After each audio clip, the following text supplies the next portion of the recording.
There are moments when you see something that breaks your heart wide open. For Duke Alaric, that moment came when he watched 3 starving wolves lying helpless in iron cages at the village auction. The dusty market square of Ravenshollow buzzed with crude laughter as men called out bids for the dying animals. These wolves would end up in fighting pits or tortured for sport.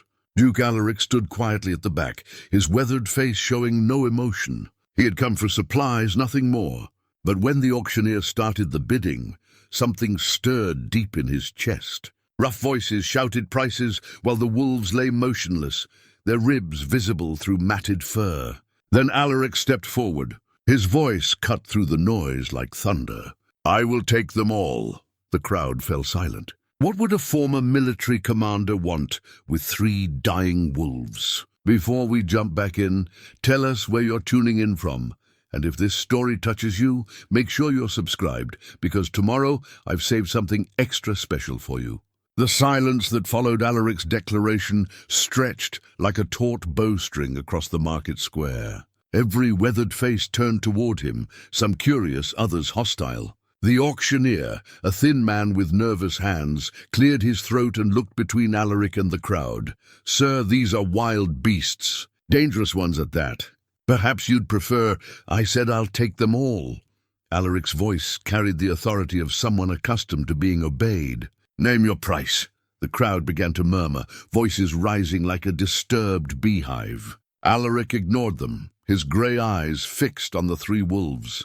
The largest, a black-furred male, lifted his head slightly. Their eyes met across the dusty space, and Alaric felt something he hadn't experienced in years: recognition. Not of the animal, but of the look in its eyes. The same hollow emptiness that stared back at him from mirrors. 50 gold pieces, the auctioneer stammered, clearly expecting Alaric to reconsider. Without hesitation, Alaric reached into his coat and withdrew a leather pouch. The coins clinked as he counted them out, each one landing on the wooden platform with a decisive thud. The crowd's murmurs turned to gasps. 50 gold pieces was more than most of these men earned in a year. "You're making a mistake, Alaric."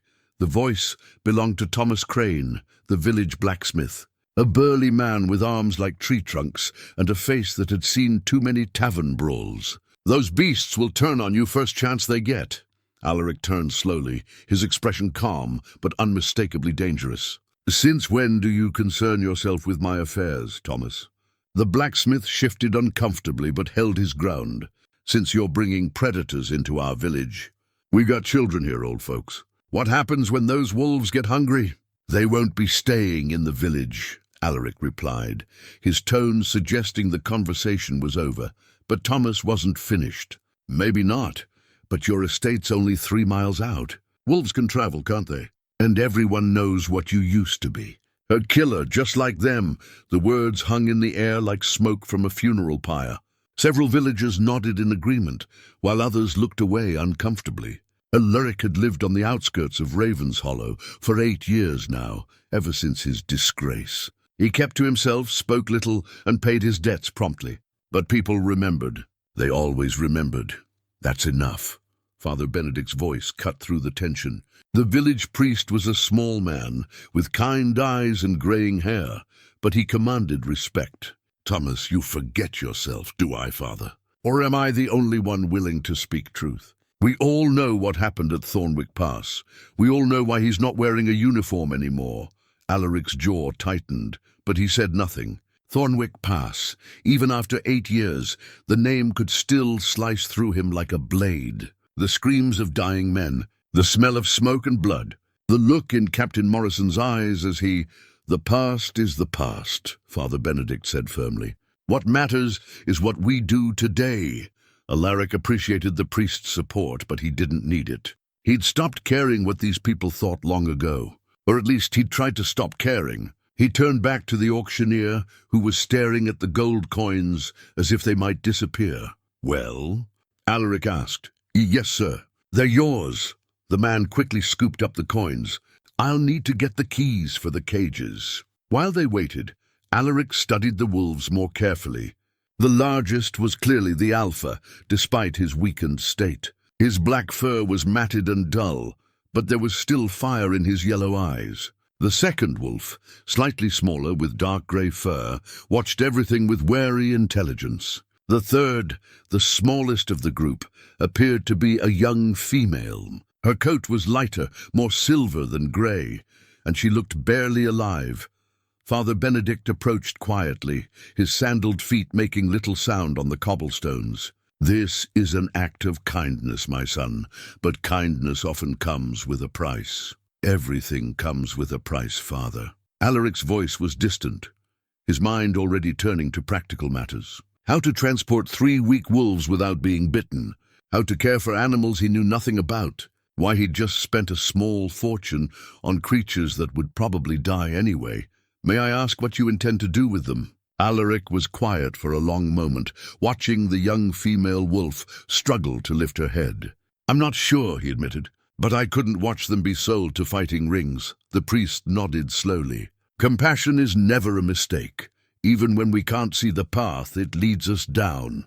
The auctioneer returned with a ring of keys, his hands shaking slightly as he approached the first cage. The black wolf's lips pulled back in a weak snarl, but he lacked the strength for anything more threatening. "Careful now," the auctioneer warned unnecessarily. "They're still wild." Alaric stepped closer to the cages, ignoring the man's nervous chatter.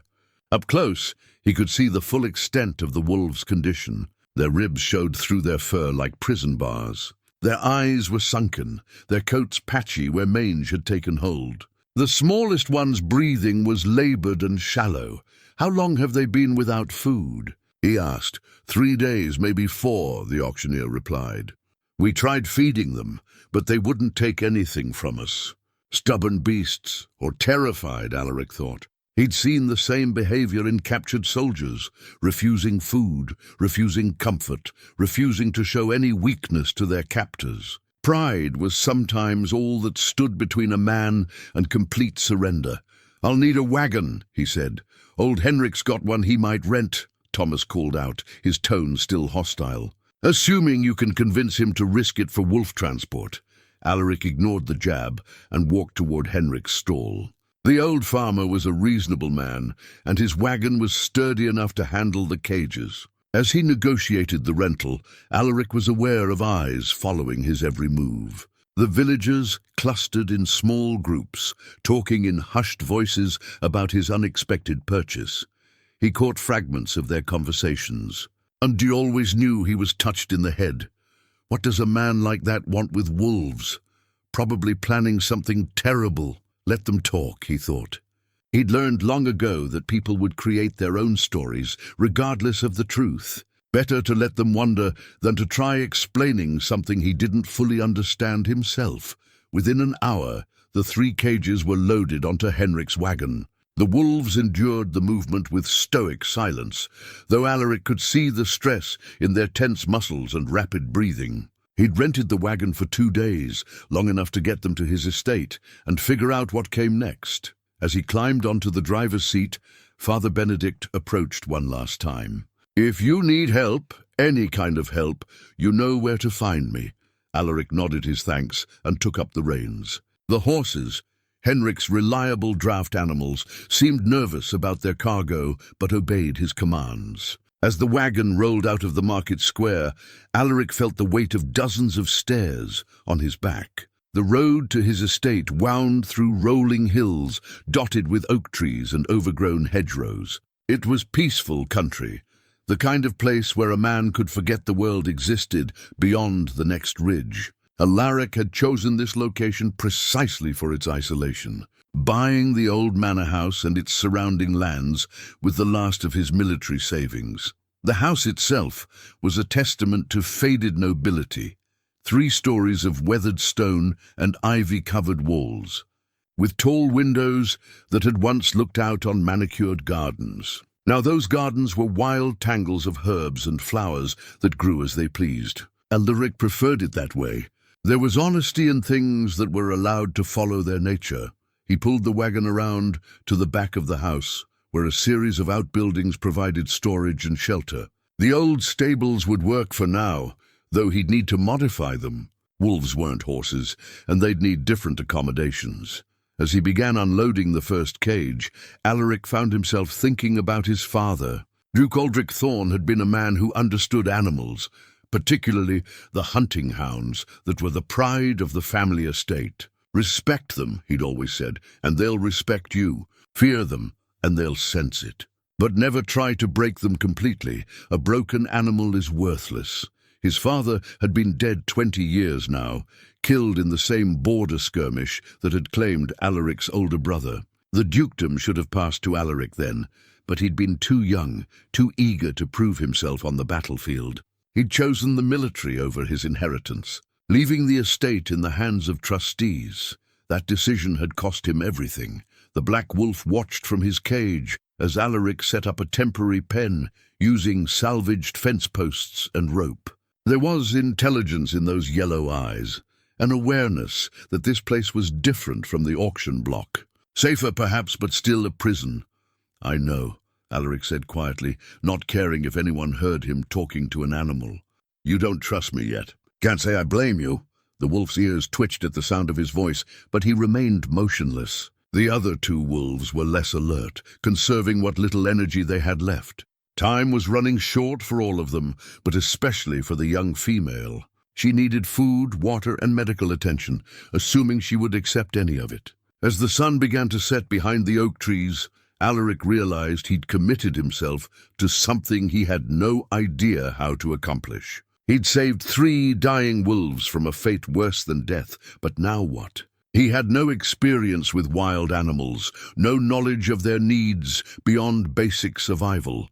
But as he looked at the 3 cages in his makeshift pen, something stirred in his chest that he hadn't felt in years. Purpose, perhaps. Or maybe just the stubborn refusal to let something else die on his watch. The shadows lengthened across the yard as Alaric went into the house to gather supplies. Tomorrow would bring new challenges. But tonight, for the first time in 8 years, he felt like he might be exactly where he was supposed to be. Dawn came grey and cold over the Thorne estate, bringing with it the reality of what Alaric had done. He stood at his kitchen window, a cup of bitter coffee warming his hands, watching the 3 cages in the makeshift pen. None of the wolves had moved since he'd checked on them before midnight. The leather collars around their necks told a story he was only beginning to understand. Thick bands of cracked hide, worn smooth in places where chains had rubbed. Metal studs that had left scars in the fur beneath. These weren't just captured animals. They were prisoners who had been broken, or nearly so.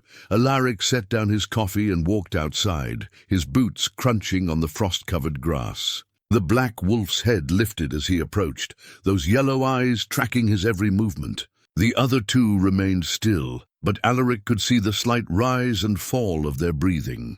"Still alive, at least." "Good morning," he said quietly, feeling somewhat foolish, but continuing anyway.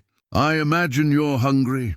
He'd prepared a simple meal the night before, chunks of salt pork and dried beef, along with a bucket of fresh water. Nothing fancy, but it was what he had. The question was how to deliver it without getting himself torn apart. The cage doors were secured with heavy padlocks, but Alaric had the keys. The real challenge would be getting the food inside without giving the wolves a chance to escape or attack. He'd fashioned a long wooden pole with a hook on the end, thinking he could push the food through the bars. As he approached the first cage, the black wolf's muscles tensed. A low growl rumbled from his throat, weak but unmistakably threatening. Alaric stopped just outside striking distance and crouched down, making himself less imposing. "I'm not going to hurt you," he said, his voice steady and calm. "You need to eat or you're going to die. And I didn't spend 50 gold pieces just to watch you starve." The wolf's growl faded, replaced by a wary silence. Alaric carefully pushed a piece of meat through the bars with his makeshift tool. It landed near the wolf's front paws, close enough to reach, but far enough away that he'd have to move for it. For long minutes, neither man nor animal moved. Then, with painful slowness, the wolf lowered his massive head and sniffed the meat. His tongue darted out, tasting it cautiously. Finally, with movements that spoke of desperate hunger barely held in check, he took the offering. "That's it," Alaric murmured, already reaching for another piece. "Easy now." The process was repeated with the grey wolf, who proved more willing to accept food, but equally distrustful of his benefactor. The young female was the most challenging. She seemed barely conscious, her breathing shallow and irregular. Alaric managed to get some water near her muzzle, but she showed little interest in the meat. He was considering how to force-feed an unconscious wolf when the sound of hoofbeats reached his ears. A rider was approaching up the long drive to the manor, moving at a steady trot. Alaric straightened, shading his eyes against the morning sun. Father Benedict pulled his old horse to a stop near the pen, dismounting with the careful movements of a man whose bones protested such activities. "Good morning, my son. I hope I'm not intruding." "Not at all, Father, though I'm afraid I'm poor company this morning." The priest approached the cages with obvious caution, keeping well back from the bars. "How are our new residents settling in?" "Slowly. The big one's eating, at least. The others—" Alaric gestured helplessly at the two smaller wolves. "I'm not sure what to do for them." Father Benedict nodded thoughtfully, studying the animals with the careful attention he usually reserved for troubled parishioners. "They've been hurt, haven't they? Not just physically." "What do you mean?" "Look at how they hold themselves. The way they watch you without meeting your eyes directly. They expect pain, Alaric. They're waiting for it." The observation hit closer to home than Alaric cared to admit. He knew that posture, that careful watchfulness. He'd seen it in mirrors for 8 years now. "You think they can be helped?" "All creatures can be helped with patience and understanding. The question is whether they'll allow it." The priest paused, choosing his words carefully. "Much like people, really." Before Alaric could respond, the grey wolf lifted his head and let out a low, mournful howl. The sound seemed to come from somewhere deep in his chest, carrying notes of loss and longing that made the hair on Alaric's arms stand up. The black wolf answered with his own call, weaker but no less haunting. "They're calling to their pack," Father Benedict said softly. "Or perhaps mourning it." The young female stirred at the sound, lifting her head for the first time since arriving. Her silver coat caught the morning light as she struggled to sit up, and for a moment Alaric could see what she might look like, healthy and strong. Then exhaustion claimed her again, and she collapsed back onto her side. "She's dying," he said, the words coming out harsher than he intended. "Perhaps, or perhaps she simply needs a reason to live." The priest moved closer to Alaric, lowering his voice. "May I speak plainly?" Alaric nodded, though he suspected he wouldn't like what came next. "The villagers are concerned. Thomas Crane has been spreading talk about you harboring dangerous predators. There's fear that the wolves might escape, or that you might—" He trailed off delicately. "That I might what? Use them as weapons? Train them to attack innocent people?" Alaric's voice carried an edge of bitter amusement. "Thomas always did have an active imagination. He's also influential with the other merchants. And he's not entirely wrong to be concerned. Wolves are dangerous animals, especially wild ones. These aren't wild wolves, Father. Look at them. They've been caged, starved, probably beaten. They're broken." "Yes," the priest said quietly. "And broken things can be unpredictable." They stood in silence for a moment, watching the three animals. The black wolf had finished his small meal and was now focused entirely on Alaric, as if trying to puzzle out his intentions. There was intelligence there, but also a hardness born of suffering. "What do you see when you look at them?" Father Benedict asked suddenly. The question caught Alaric off guard. He studied the wolves, trying to find words for feelings he barely understood himself. "Myself," he admitted finally. 8 years ago." The priest nodded as if this was the answer he'd expected. "When you were court-martialed after Thornwick Pass." Alaric's jaw tightened. It wasn't something he discussed even with Father Benedict. "That's ancient history, is it?" "Because from where I stand, it looks very much like present reality." The priest gestured toward the cages. 3 creatures who've been judged, condemned, and caged, waiting for someone to decide their fate. It's not the same thing, isn't it? Tell me, what happened to you in those months before your trial? Were you not also caged, in a manner of speaking? Confined to quarters, stripped of rank, forbidden from speaking in your own defense, while others decided whether you lived or died? Alaric turned away, memories threatening to surface that he'd spent years burying. The stone walls of his cell in the military prison, the sound of keys turning in locks, the whispered conversations of guards who thought he was either asleep or mad, the growing certainty that he was never going to see sunlight again. They broke you, Father Benedict continued gently, or tried to. But you survived just as these wolves have survived. The question now is what you'll do with that survival. I don't know, Alaric said, his voice barely above a whisper. I honestly don't know what I'm doing here. Sometimes that's the best place to start. When we stop pretending we have all the answers, we might finally be ready to learn something new. The sound of approaching horses interrupted them. This time it was a group of riders, 5 men on horseback, moving with purpose up the drive. Alaric recognized Thomas Crane's massive frame immediately, along with Henrik the farmer and 3 other villagers he knew by sight, if not by name. Trouble, Father Benedict murmured. The riders pulled up in front of the pen, their horses snorting and dancing nervously at the scent of the wolves. Thomas dismounted heavily, his face set in determined lines. Alaric Thorn, he called out formally. We need to talk. Then talk, Alaric replied, not moving from his position near the cages. This has gone far enough. Those beasts are a danger to everyone within miles of here. The village council has decided they need to be destroyed. The village council, Alaric repeated slowly, has no authority over my property or what I do on it. They do when it threatens public safety. Thomas gestured to his companions. We've come to do what should have been done at the auction. These wolves need to be put down before someone gets hurt. The black wolf rose to his feet at the sound of raised voices, his hackles rising despite his weakened state. A growl rumbled from his throat, and the other 2 wolves stirred in response to his alert. You'll do no such thing, Alaric said, his own voice taking on a dangerous quality. These animals are under my protection. Your protection. Thomas laughed harshly. You can't even protect yourself from your own nightmares. The whole village hears you screaming some nights. When the wind's right, the words hit like physical blows, and Alaric felt his hands clench into fists. Around him, the conversation faded into background noise as memory took hold. The screams weren't his own. They belonged to the men who died under his command at Thornwick Pass, the men he'd failed to save when everything went wrong. When awareness returned, he found Father Benedict's hand on his arm and 5 pairs of eyes watching him with expressions ranging from concern to fear. Alaric, the priest said softly. Stay with us. He nodded, pushing the memories back into their familiar cages. I'm fine. You're not fine, Thomas said bluntly. You haven't been fine since you came back from that trial. And now you're collecting dangerous animals, like some kind of...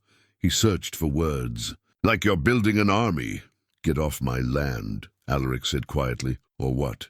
You'll set your wolves on us? No, Alaric replied, his hand moving to rest on the hilt of the sword at his side. I'll handle you myself. The threat hung in the air like smoke, and for a moment the only sound was the nervous shifting of horses and the soft whining of the young female wolf. Then Father Benedict stepped between them, his small frame somehow managing to diffuse the tension. Gentlemen, this serves no purpose. Thomas, you've stated your concerns. Alaric, you've made your position clear. Perhaps we should... Perhaps, Thomas interrupted, you should remember whose side you're supposed to be on, Father.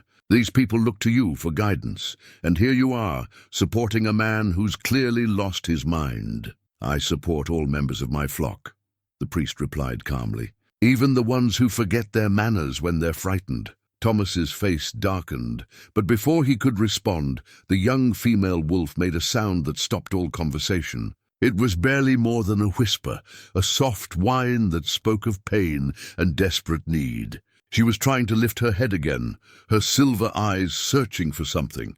Without thinking, Alaric moved to her cage and knelt down beside the bars. I'm here, he said softly, forgetting about the watching men. What do you need? The wolf's eyes found his and held them. In that moment, Alaric saw something that made his breath catch in his throat. Recognition, not of him specifically, but of what he was offering. Safety, protection, a chance to heal. She lowered her head to rest against the bars, as close to his hand as the cage would allow. It was a gesture of trust, so pure and unexpected that it brought tears to his eyes. "Well," Father Benedict said quietly, "I believe we have our answer." When Alaric looked up, he found the 5 villagers staring at him with expressions of confusion and unease. Thomas opened his mouth to speak, then seemed to think better of it. "The wolves stay," Alaric said, his voice carrying absolute conviction. "Anyone who has a problem with that is welcome to discuss it with me personally." One by one, the villagers remounted their horses. Thomas was the last to leave, his face promising that this wasn't over. But for now, the immediate threat had passed. As the sound of hoofbeats faded in the distance, Father Benedict placed a gentle hand on Alaric's shoulder. "Well done, my son, but I fear this is only the beginning." Alaric nodded, his attention already returning to the 3 cages and their occupants. Whatever came next, he would face it. These wolves had chosen to trust him, and he would not fail them, as he had failed so many others. The battle for their lives, and perhaps his own redemption, had only just begun. 3 days passed in a careful dance of patience and determination. Alaric rose before dawn each morning, drawn to the pen by a pull he couldn't quite name. The wolves were still alive, which was more than he dared hope, but their progress was measured in the smallest of victories. A piece of meat accepted, a drink of water taken. Eyes that tracked his movements with something approaching curiosity rather than pure hostility. The young female had become his primary concern. She'd accepted water from a bowl he'd managed to slide through the bars, but solid food remained untouched. Her breathing had stabilized somewhat, but she was still dangerously weak.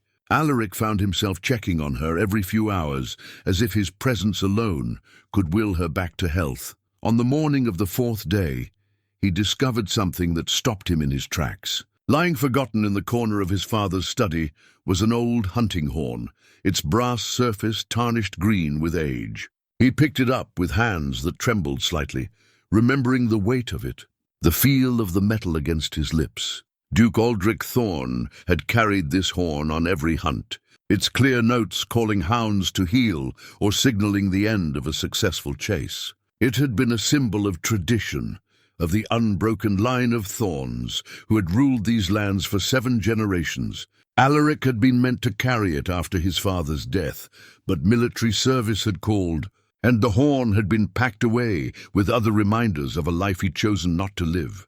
Now, holding it again, he felt the weight of all those missed years. The estate he'd never properly inherited, the traditions he'd abandoned, the legacy that had crumbled in his absence. A knock at the front door interrupted his brooding. Through the window, he could see a small crowd gathered in his courtyard. Perhaps a dozen villagers, their faces tense with purpose. Thomas Crane stood at their head, naturally. But Father Benedict was there too, along with several merchants and farmers Alaric recognized from market days. He set down the horn and went to answer the door. Already knowing this wouldn't be a social call, Alaric. Thomas stepped forward, his manner less aggressive than before, but no less determined. "We need to talk. I thought we'd covered everything the other day. That was before old Henrik's sheep started disappearing." Alaric felt something cold settle in his stomach. "What are you talking about?" Henrik stepped forward, his weathered face creased with worry. "Lost 3 ewes in the past 2 nights. Found tracks leading toward your property." "Wolf tracks," Thomas added helpfully. "That's impossible," Alaric said immediately. "My wolves are caged. They haven't left the pen." "Are you certain?" Father Benedict's voice was gentle but concerned. "Perhaps one of them managed to escape without your knowledge." "I check on them every few hours." "They're all accounted for. Then how do you explain the tracks?" Thomas demanded. "I don't know. Maybe they're old tracks. Maybe there are other wolves in the area. All I know is that mine are still caged." But even as he said it, doubt crept into his mind. Had he been as vigilant as he claimed? The past few days had blurred together in a haze of worry and sleepless nights. Could one of them have found a way out? "We need to see for ourselves," Thomas said. "The village council has voted. If those wolves are still secure, fine. But if there's any chance they're getting loose, they need to be destroyed before more livestock goes missing. Alaric wanted to refuse, but he could see the fear in the villagers' faces. These weren't cruel people by nature. They were frightened neighbors trying to protect their livelihoods. If Henrik's sheep really were missing, they had every right to be concerned. "Fine," he said reluctantly, "but you keep back from the cages. These animals are still recovering, and I won't have them stressed unnecessarily." The group followed him around to the back of the house, their footsteps crunching on the frost-covered grass. As they approached the pen, Alaric's heart sank. One of the cage doors was slightly ajar, the heavy padlock hanging open. "God's blood," he whispered. Rushing to the pen, the black wolf was still in his cage, watching the approaching humans with wary intelligence. The grey wolf was there too, though he'd retreated to the back corner of his enclosure. But the young female's cage was unmistakably empty. "Where is she?" Thomas demanded, his hand moving instinctively to the hunting knife at his belt. Alaric stared at the open cage, his mind racing. The lock hadn't been broken, it had been opened with a key.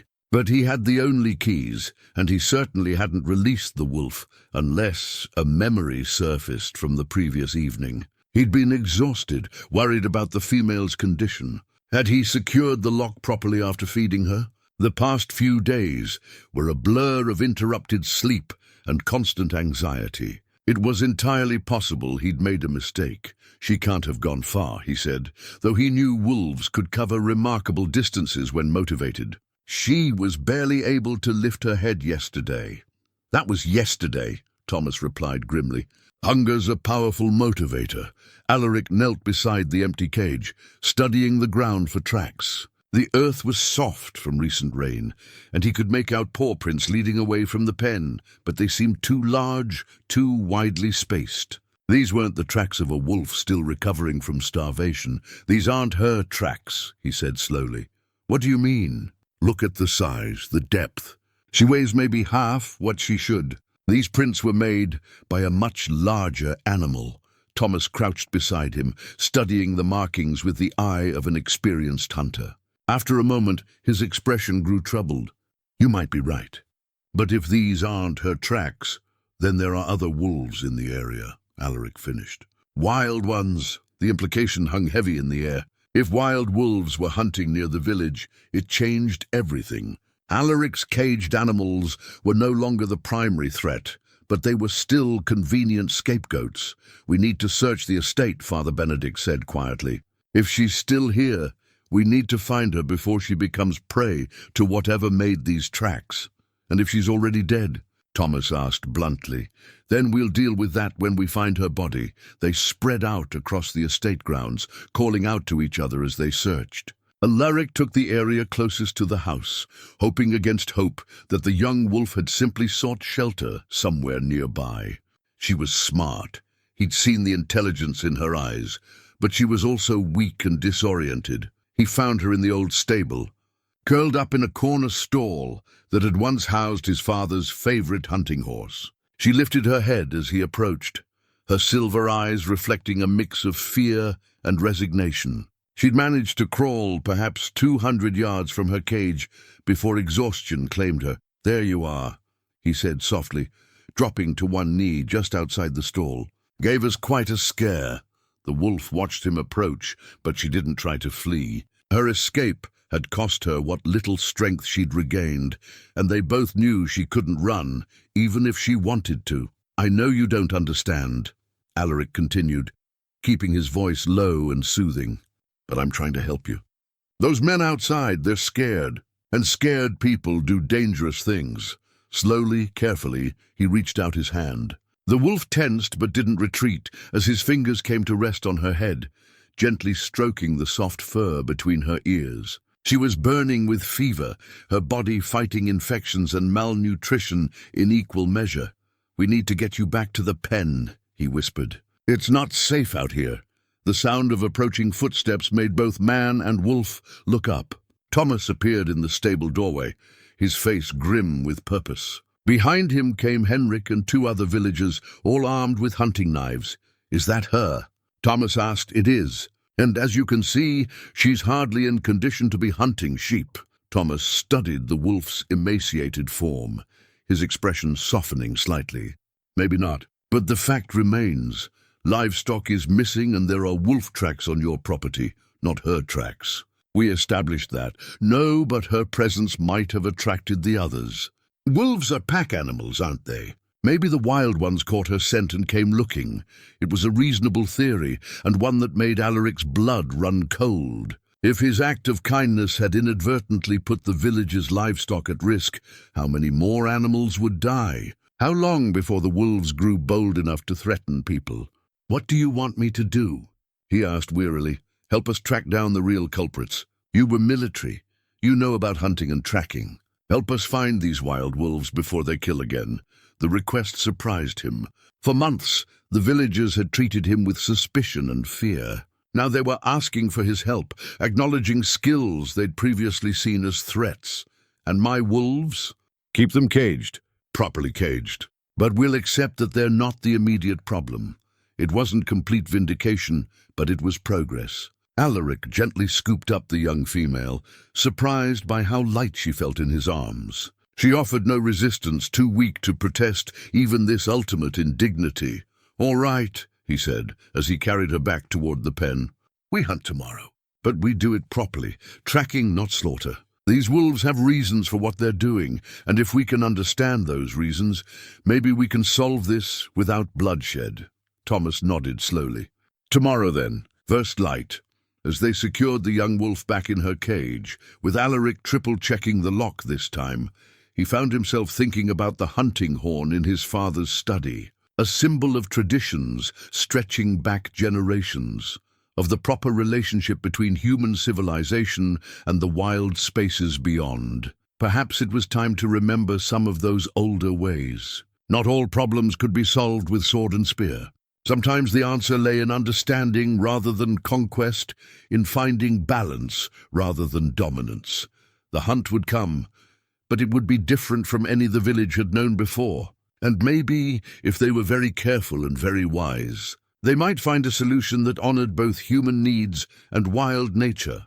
The young wolf settled into her cage with obvious relief, her silver eyes watching Alaric with something that might have been gratitude. Tomorrow would bring new challenges, but tonight she was safe. Sometimes, in a world full of predators and prey, that was enough. The young wolf settled back into her cage with obvious relief, her silver coat damp with sweat from the fever. Alaric secured the lock carefully this time, double-checking the mechanism before stepping back. The other two wolves watched the proceedings with interest, the black male making a soft whining sound that might have been concern for his packmate. "Tomorrow we hunt," Thomas announced, his voice carrying across the courtyard. "First light. Bring whatever weapons you have, bows, spears, hunting knives. We find these wild wolves before they develop a taste for human flesh." The villagers dispersed with the grim efficiency of men preparing for war. Alaric stood beside the pen, watching them go, feeling the weight of responsibility settling on his shoulders like a familiar cloak. Once again, he was being called upon to solve problems with violence. The irony wasn't lost on him. Father Benedict lingered after the others had left, his kind eyes studying Alaric's face with concern. "This troubles you. Everything troubles me these days, Father, but this specifically." The hunting party. Alaric was quiet for a long moment, watching the three wolves. The young female had curled up in the corner of her cage, her breathing shallow but steady. The other two had settled as well, though they remained alert to every sound and movement around them. "I've had enough of hunting," he said finally. "Men-wolves doesn't matter. I'm tired of death being the answer to every problem, yet you'll go with them tomorrow. I have to. If I don't, they might decide my wolves are easier targets than wild ones hiding in the forest." The priest nodded slowly. "Perhaps. Or perhaps you're the only one who might find a solution that doesn't end in bloodshed. You have more faith in me than I do, Father. Faith has nothing to do with it. I've seen what you're capable of when you choose compassion over violence." He gestured toward the cages. "These wolves are proof of that." After the priest departed, Alaric spent the remainder of the day preparing for the hunt. He cleaned and sharpened his sword, checked his bow and arrows, and gathered supplies for what might be several days in the wilderness. But his heart wasn't in the preparations. Every instinct told him this was wrong, that hunting these wild wolves would solve nothing and might make everything worse. As evening approached, he found himself standing in his father's study, staring at a faded military banner hung on the far wall. It bore the colors of his old regiment, the one he'd commanded at Thornwick Pass. The fabric was torn and stained, a relic of battles fought in causes he could no longer remember clearly. The banner had been a symbol of brotherhood, of men united in common purpose. But in the end, it had become something else entirely, a shroud for the dead, a reminder of how quickly loyalty could turn to betrayal when survival was at stake. He pulled the banner down and rolled it carefully, then placed it in the bottom drawer of his father's desk. Some symbols were better forgotten. A soft knock at the front door interrupted his brooding. When he answered, he found a figure he hadn't expected. Lord Garrett Blackwood, dressed in fine travelling clothes and flanked by 2 armed men. Blackwood was a nobleman from the eastern provinces, wealthy and influential, with a reputation for getting what he wanted, regardless of the cost. "Lord Blackwood," Alaric said carefully. "This is unexpected." "Indeed. May I come in? I believe we have business to discuss." Alaric stepped aside reluctantly, noting how Blackwood's guards positioned themselves strategically in the courtyard. These weren't casual visitors. They'd come prepared for trouble.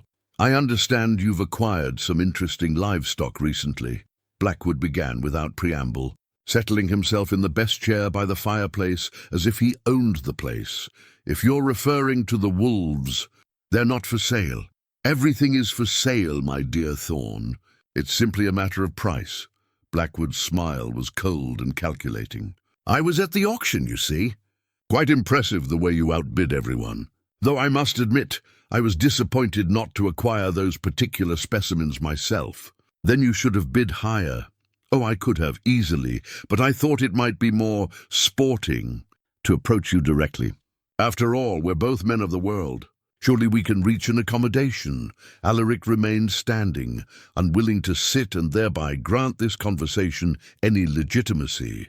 "What exactly do you want, Blackwood?" "Those wolves, naturally. I'm prepared to offer you double what you paid for them. 100 gold pieces for the 3, and what would you do with them?" Blackwood's smile widened. "I have interests in various forms of entertainment. Blood sports have become quite popular among certain circles. A well-trained wolf can provide considerable excitement." The casual way he spoke of turning the wolves into instruments of violence made Alaric's stomach turn. "They're not for sale. At any price. Come now, Thorn. Be reasonable. What use are 3 half-dead wolves to a man in your position? You're not exactly prospering here, are you? This estate could use considerable investment to restore it to its former glory." The insult was delivered with practiced smoothness, but it hit its mark nonetheless. Alaric was acutely aware of the manor's deteriorating condition, the overgrown gardens, the sagging roof that needed repair. He'd spent most of his military savings just to keep the place habitable. "My financial situation is not your concern, isn't it? I make it my business to know about struggling nobility. You'd be surprised how often they find my offers compelling." "Then you'll be disappointed in this case." Blackwood studied him for a long moment, his expression shifting from confident charm to something colder. "You know, I've heard stories about you. Thornwick Pass, wasn't it? Quite the scandal. A decorated officer reduced to this." He gestured dismissively at the modest room. "Tell me, does the guilt keep you awake at nights?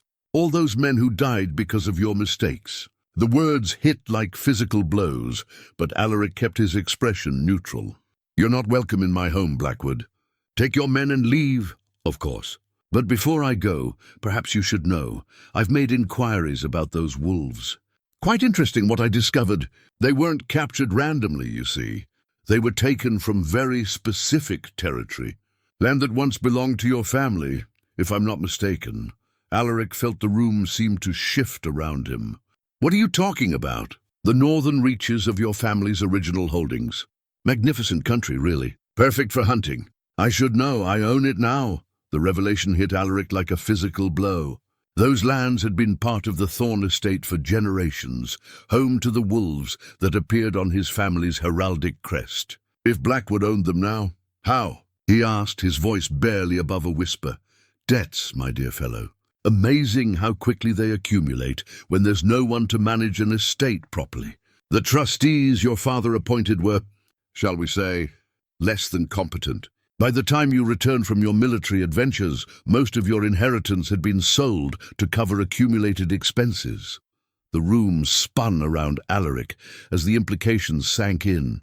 His family's lands, the source of their wealth and power for 7 generations, gone. Sold to pay debts he'd known nothing about. And the wolves, the descendants of the very animals that had symbolized his family's connection to this land, had been captured and caged like common beasts. You see, Blackwood continued, clearly enjoying Alaric's distress, those wolves are mine by right. They were taken from my property, after all. I'm simply being generous by offering to purchase them rather than demanding their return. Get out, Alaric said, his voice deadly quiet. I beg your pardon. Get out of my house, now. Blackwood rose smoothly, straightening his expensive coat. Very well. But consider my offer carefully, Thorn. 100 gold pieces is more than generous for 3 dying animals. Refuse, and you might find yourself with nothing at all. The threat was clear, delivered with the confidence of a man accustomed to having his way. Blackwood and his guards departed as smoothly as they'd arrived, leaving Alaric alone, with the devastating knowledge of what he'd lost. He stood in the empty room for a long time, trying to process the magnitude of his family's fall. The northern lands had been the heart of the Thorn holdings, rich in timber and game, with streams that ran clear and strong year-round. His father had taken him hunting there as a boy, teaching him to track deer and recognize the signs of the wolf packs that denned in the deep woods. Now those lands belonged to Blackwood, and the wolves, his wolves, were the last remnant of a legacy that had been sold away in his absence. The sound of soft whining drew his attention back to the present. He walked to the window overlooking the pen, where the 3 wolves were stirring restlessly in their cages. The young female had lifted her head and was watching the house as if sensing his distress. I failed you long before I knew you existed, he whispered to the glass. But I won't fail you again. Outside, the sun was setting behind the oak trees, painting the sky in shades of red and gold. Tomorrow would bring the hunt for the wild wolves, and with it more violence, more death. But tonight, Alaric made a different kind of vow.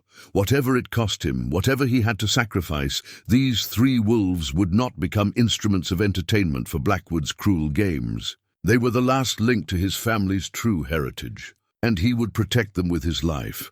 The battle for their freedom and his own redemption was about to begin in earnest. The hunt began before dawn, with mist still clinging to the valleys and the first light barely touching the treetops. Alaric met the villagers at the edge of the forest, carrying his bow and a pack of supplies that felt heavier than it should. Thomas led the group naturally, with Henrik and 6 other men spread out in a loose formation behind him. The tracks lead north, Thomas announced, pointing toward a game trail that wound between ancient oaks. Probably heading for the deeper woods, where the hunting's better. Alaric studied the trail, noting details the others had missed.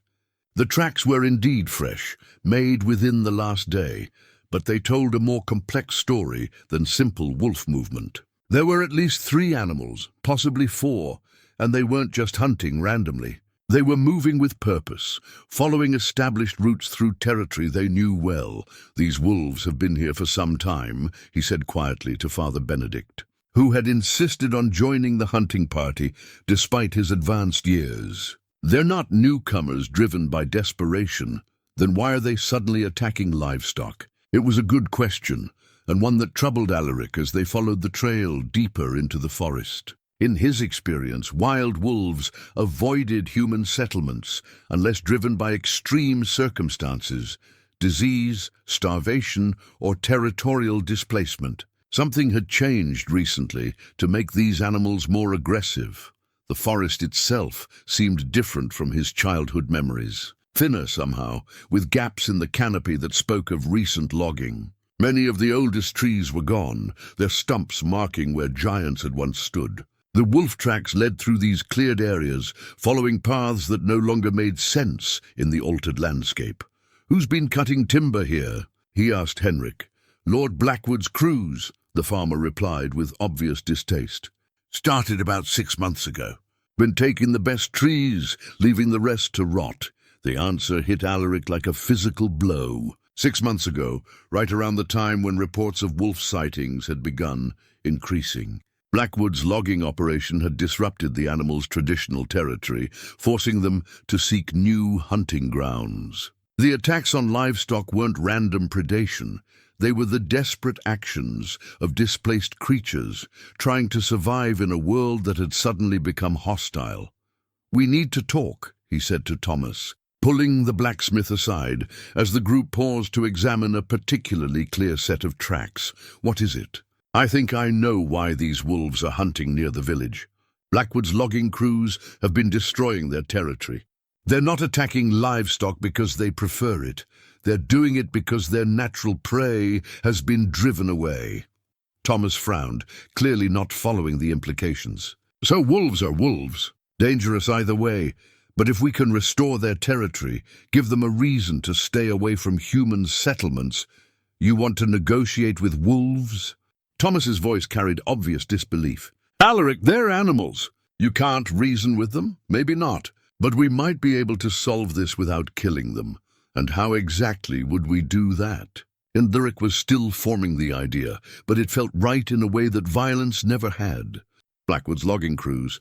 If we could convince him to stop the clear-cutting, leave some of the forest intact. He'd never agree to that. Too much money in timber. Then we make it more expensive for him to continue than to stop. Thomas studied his face carefully. "That sounds like you're planning something that might get us all hanged." Before Alaric could respond, a shout from up the trail drew their attention. One of the younger villagers, a farmer's son named Willem, was pointing excitedly at something beyond a cluster of fallen logs. "There! I saw movement!" The hunting party moved forward cautiously, weapons ready. Beyond the logs lay a small clearing where the morning mist still clung to the ground like ghostly fingers. And there, partially concealed by a screen of young birch trees, was exactly what they'd been seeking. 4 wolves lay in the dappled sunlight, their coats ranging from dark grey to almost black. They were magnificent animals, clearly well-fed and healthy, with the kind of lean muscle that spoke of successful hunters. The largest, a massive male with a grizzled muzzle, lifted his head as the humans approached. "Easy," Alaric whispered, raising his hand to halt the group. "Don't startle them," but it was too late. Willem, nervous and excited, released his bowstring prematurely. The arrow flew wide, striking a tree trunk with a solid thunk. The wolves exploded into motion, scattering in 4 different directions, with the fluid grace of creatures born to run. "Damn it!" Thomas cursed, already notching another arrow. "After them! Wait!" Alaric called, but the hunting party was already spreading out in pursuit. Only Father Benedict remained with him, breathing heavily from the morning's exertion. "This won't end well," the priest observed. "No, it won't." They followed the sounds of the chase deeper into the forest, past more evidence of Blackwood's logging operation. Entire hillsides had been stripped bare, leaving behind erosion scars and piles of rotting brush. No wonder the wolves were struggling. Their territory had been systematically destroyed. The sound of human shouts grew more distant as the afternoon wore on. Alaric and Father Benedict made their way back toward the village, following game trails and old logging roads. They were perhaps an hour from home when they heard the sound that chilled Alaric's blood, a human scream, cut short. They ran toward the sound, crashing through underbrush and leaping over fallen logs. In a small clearing beside a stream, they found Willem on the ground, his leg twisted at an unnatural angle. Blood soaked through his trouser leg, and his face was pale with shock. "What happened?" Alaric demanded, dropping to his knees beside the injured man. "Fell," Willem gasped. "Chasing the big male. Caught my foot in a rabbit hole, went down hard. Think my leg's broken. Father Benedict was already examining the injury with practiced hands. Definitely broken. Possibly worse. We need to get him back to the village immediately. Where are the others? Split up, following different trails. I tried to call out, but Willem winced as the priest probed his leg. They're too far away to hear. Alaric looked around the clearing, noting the wolf tracks that led away from where Willem had fallen. The animal could have easily killed the injured man if it had wanted to. Instead, it had simply fled, wanting nothing more than to be left alone. Can you travel? He asked Willem. Not on this leg. Then I'll carry you. Father, can you manage the walk back alone? I'll be fine. But Alaric, what about the others? They're still out there, hunting animals that might be more dangerous when cornered.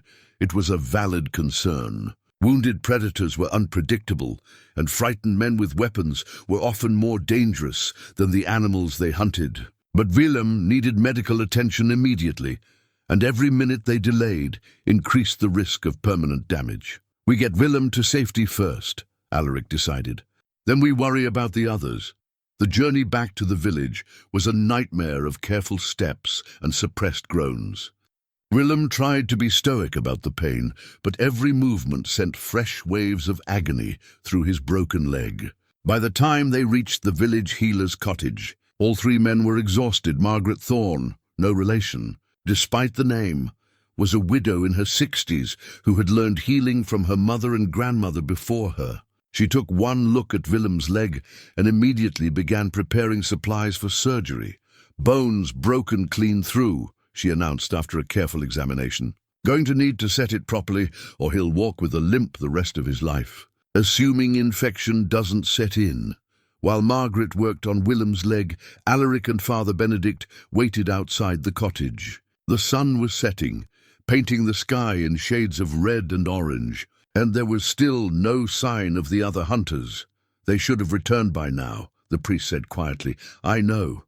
What if they found the wolves? What if there was a fight? Alaric didn't answer, but his thoughts were already turning dark. Thomas and the others were good men, but they were farmers and craftsmen, not trained warriors. If they'd cornered a pack of desperate wolves, the outcome could be catastrophic. As full darkness settled over the village, torches began appearing in windows and doorways. Wives and children gathered in the square, their faces tense with worry. Still no sign of the hunting party. We have to go back, Alaric said finally. In the dark? That's suicide. Then we wait until dawn and probably find their bodies. Father Benedict was quiet for a long moment, weighing the risks. If we go properly prepared. Torches, extra weapons, someone who knows the forest well enough to navigate by starlight. I know the forest. You knew it 20 years ago. It's changed since then. Blackwood's logging has altered many of the landmarks. It was true, but Alaric couldn't simply abandon the missing men. Thomas might be a thorn in his side, but he was still a neighbor. A man with a wife and children who were probably standing in that worried crowd right now. There's another way, he said slowly. An idea forming that felt both completely mad and perfectly logical. Someone who knows this forest better than any human. What are you talking about? Instead of answering, Alaric headed toward his estate at a quick walk. Father Benedict followed, muttering prayers or curses under his breath. It was hard to tell which. The three caged wolves stirred as Alaric approached, their eyes reflecting the torchlight like golden coins. The young female was stronger than she'd been that morning, able to lift her head and watch his approach with alert interest. I need your help, he said quietly, feeling foolish but pressing on anyway.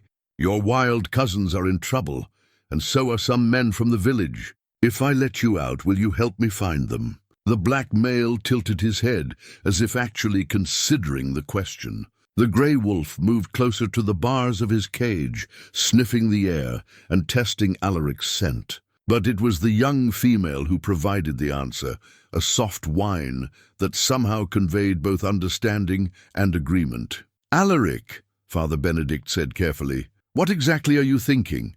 I'm thinking, Alaric replied as he reached for the keys, that sometimes the only way to solve a problem is to trust something you don't fully understand. The first lock clicked open with a sound that seemed to echo across the estate grounds. The black wolf stepped out cautiously, his massive frame unfolding like a shadow given substance.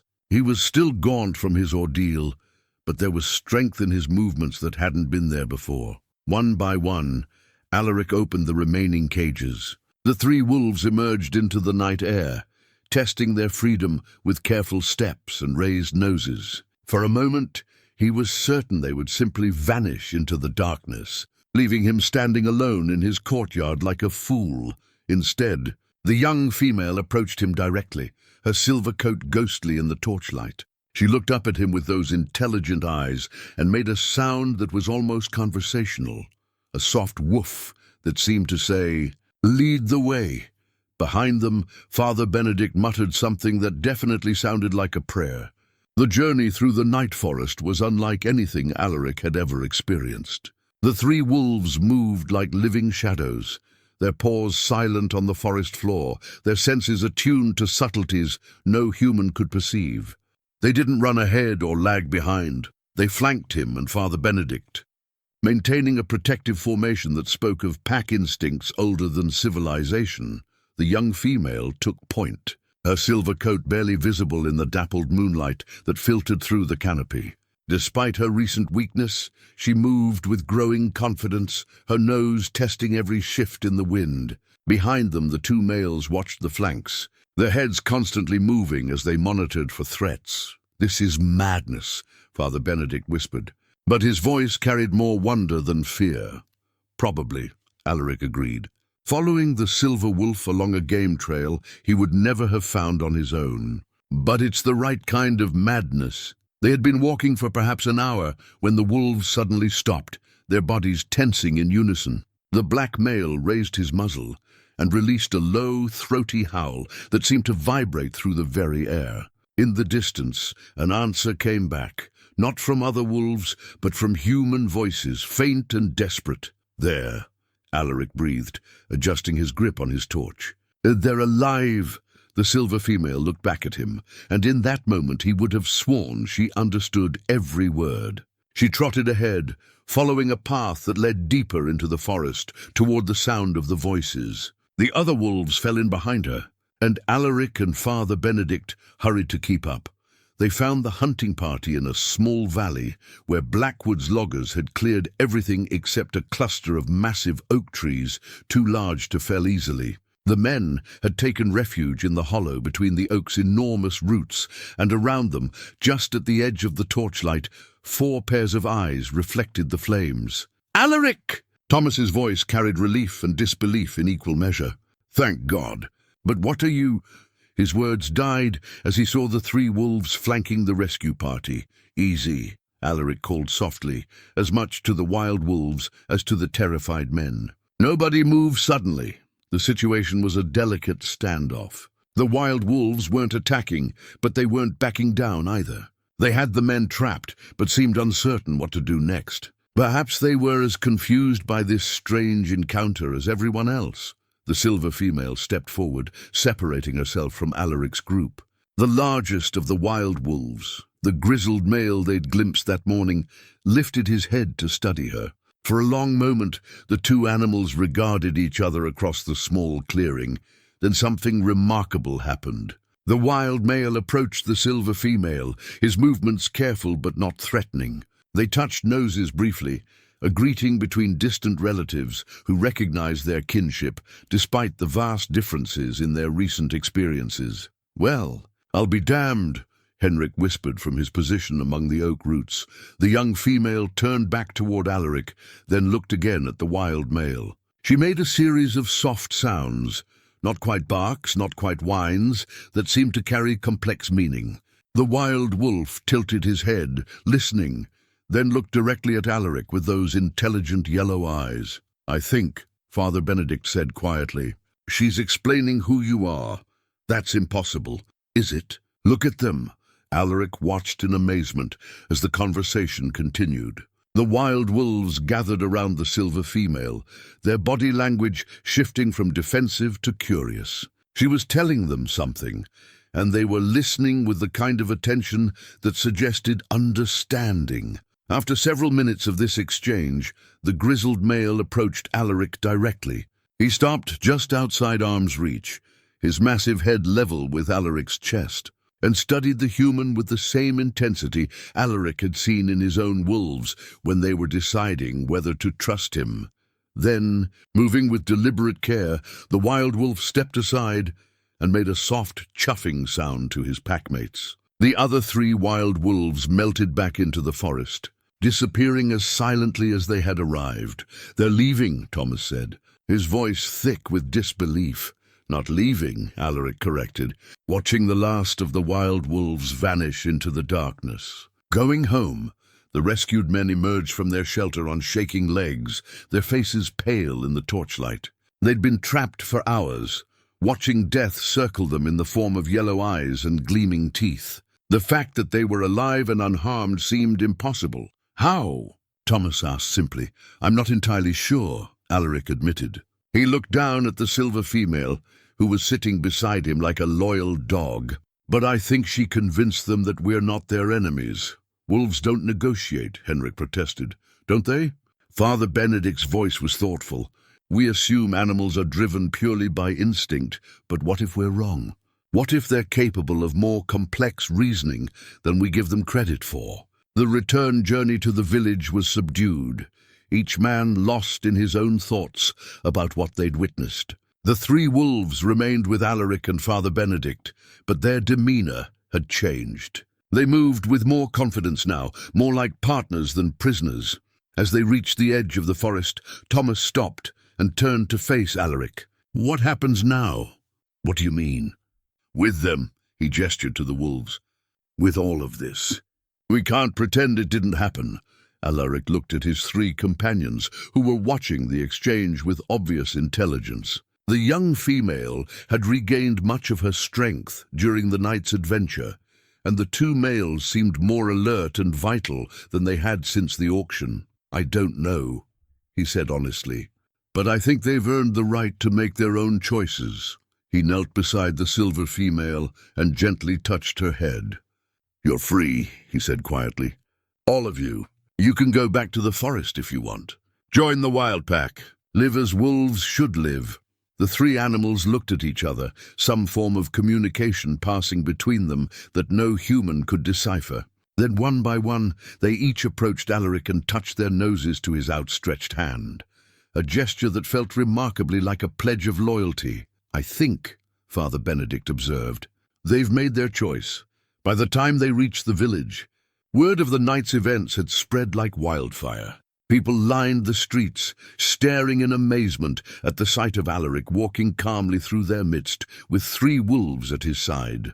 Children pointed and whispered, while adults made the sign of the cross or muttered protective charms. But there was no fear in their faces, only wonder and a growing sense that something profound had shifted in their understanding of the world. At the village square, Margaret Thorne emerged from her cottage to report on Willem's condition. "Legs set properly," she announced.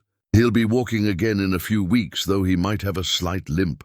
"And the wild wolves?" someone called out. "Gone back to the deep forest," Thomas replied. "And they won't be bothering our livestock again." "How can you be sure?"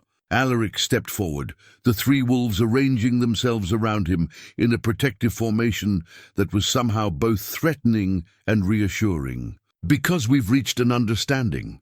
The forest is their territory. The village is ours. As long as we respect that boundary, there won't be any more problems.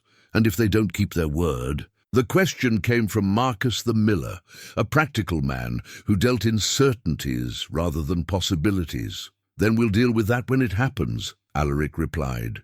"But I believe they will. They want peace as much as we do."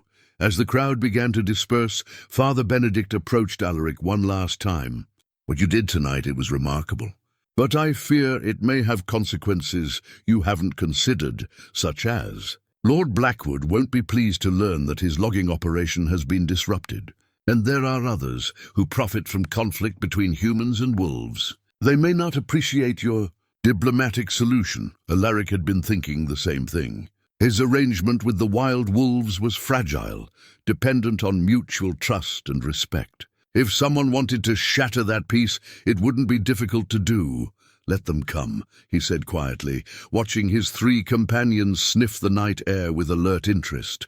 "I'm tired of running from fights, even fights you can't win. Especially those."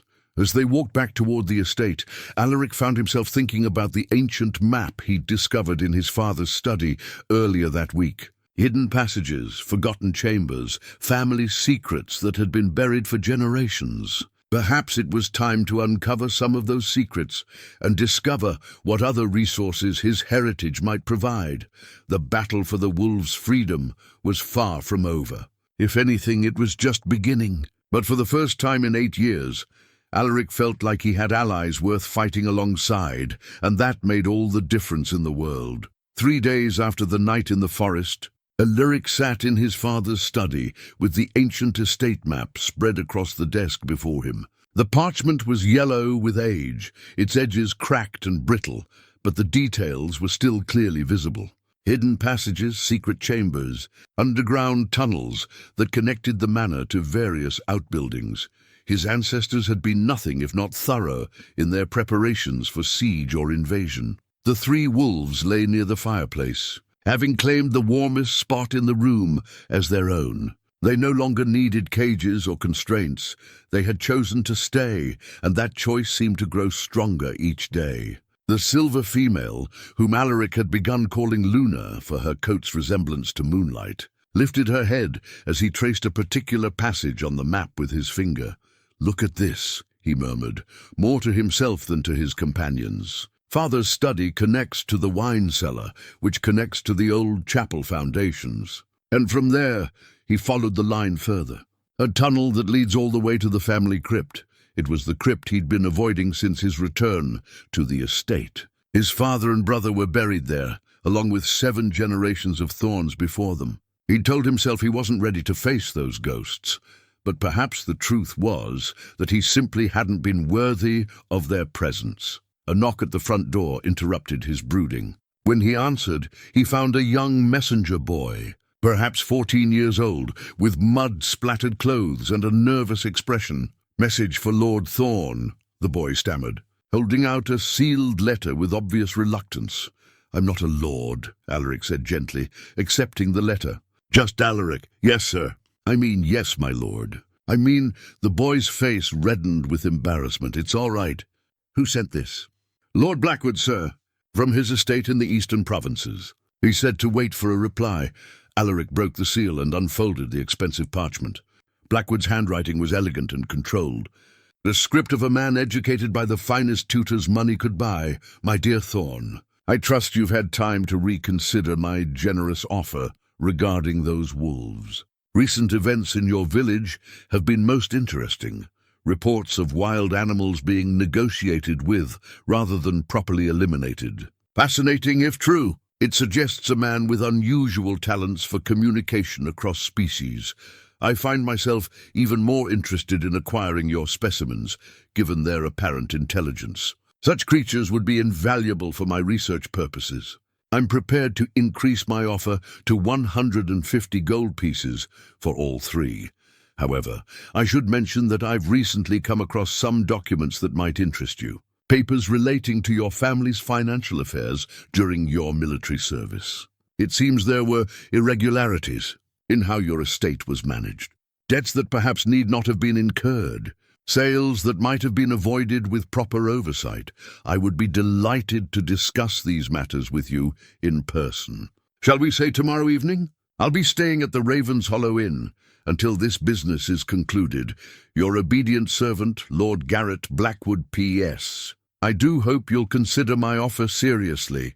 It would be unfortunate if other interested parties were to learn of certain discrepancies. In your family's recent history, Alaric read the letter twice, feeling his blood grow colder with each word. The threat was elegantly phrased but unmistakable. Cooperate or face exposure of whatever scandal Blackwood had uncovered. Any reply, sir? The messenger boy asked nervously. Tell Lord Blackwood I'll meet with him tomorrow evening. 8 o'clock. After the boy departed, Alaric returned to his study, but the estate map no longer held his attention. Instead, he found himself staring at a portrait of his father that hung above the mantelpiece, Duke Alaric Thorne in his prime, wearing the dress uniform of the Royal Guard. The family sword at his side. Luna rose from her place by the fire and approached him, her silver eyes reflecting concern. She placed her head against his knee, offering the kind of wordless comfort that only animals seemed capable of providing. "He knows something," Alaric told her quietly. "Something about what happened to the estate while I was away." The other two wolves, whom he'd begun calling Shadow and Storm for their dark coats, lifted their heads at the sound of his voice. They'd learned to recognize his moods, to sense when his thoughts turned dark with memory and regret. Unable to concentrate on the map any longer, Alaric decided it was time to face the family crypt. If Blackwood had discovered financial irregularities, the evidence might be hidden among his father's papers, documents that would have been sealed away after his death. The entrance to the tunnel system lay hidden behind a false panel in the wine cellar. Alaric lit a torch and descended into passages that hadn't been used in decades. The air was stale and thick with dust, but the stonework was solid, built to last centuries rather than mere decades. The three wolves followed without hesitation, their night vision making the torchlight unnecessary for them. Their presence was oddly comforting in the underground darkness. If there were any dangers lurking in these forgotten passages, the wolves would sense them long before he would. The tunnel leading to the crypt was longer than he'd expected, sloping gradually downward through solid rock. His ancestors had built these passages during a time when the border provinces were constantly under threat from raiders and enemy armies. A family might need to reach their ancestral burial ground even while under siege.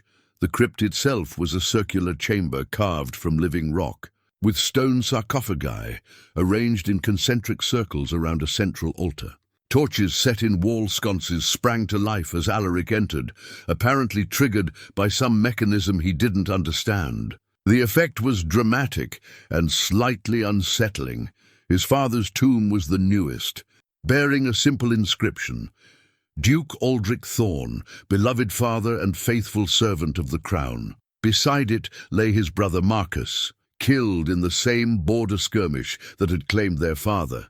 But it wasn't the tombs that captured Alaric's attention, it was the sealed chamber beyond them, marked with the royal seal and bearing an inscription he'd never seen before.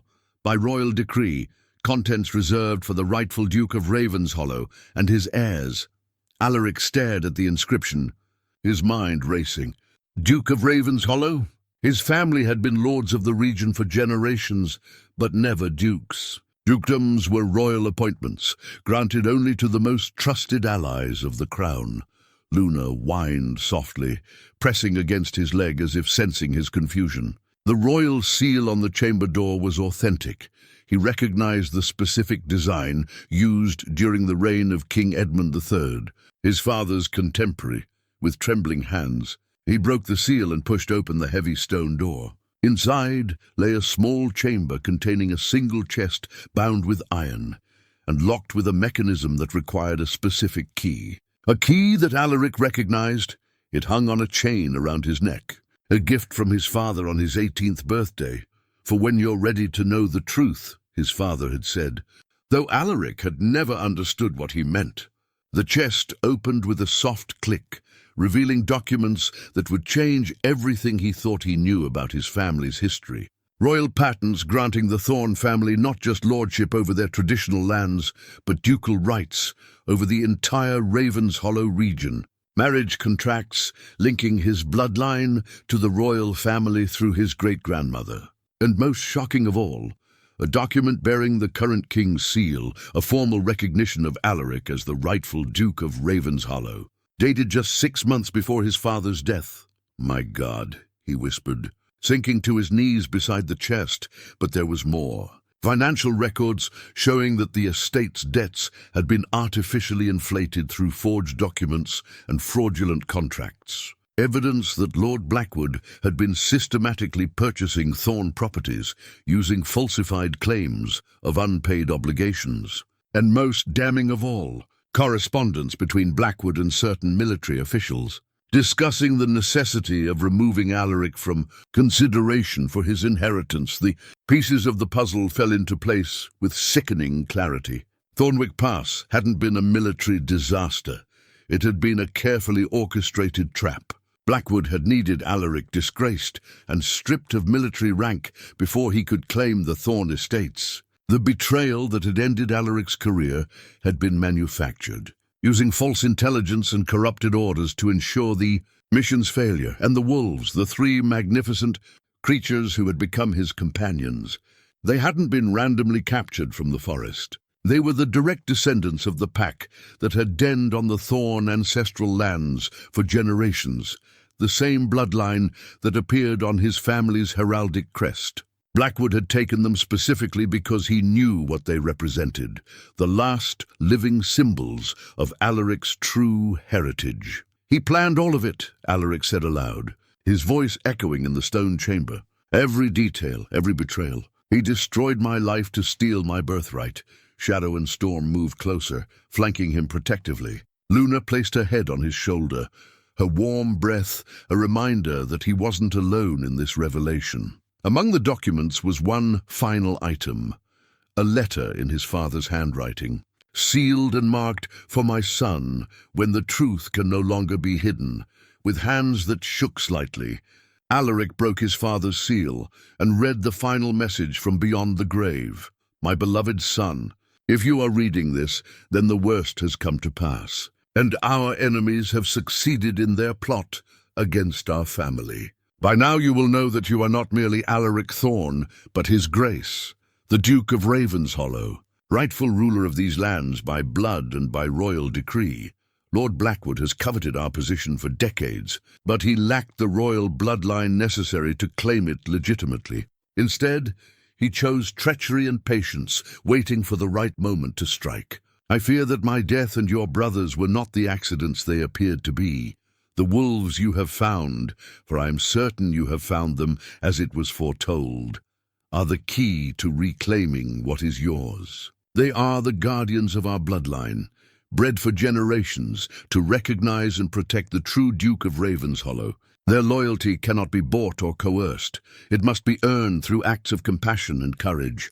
Trust in them, my son. Trust in yourself. And know that when you raise the banner of our house once more, you do so with the blessing of 7 generations of Thorns who have walked this path before you.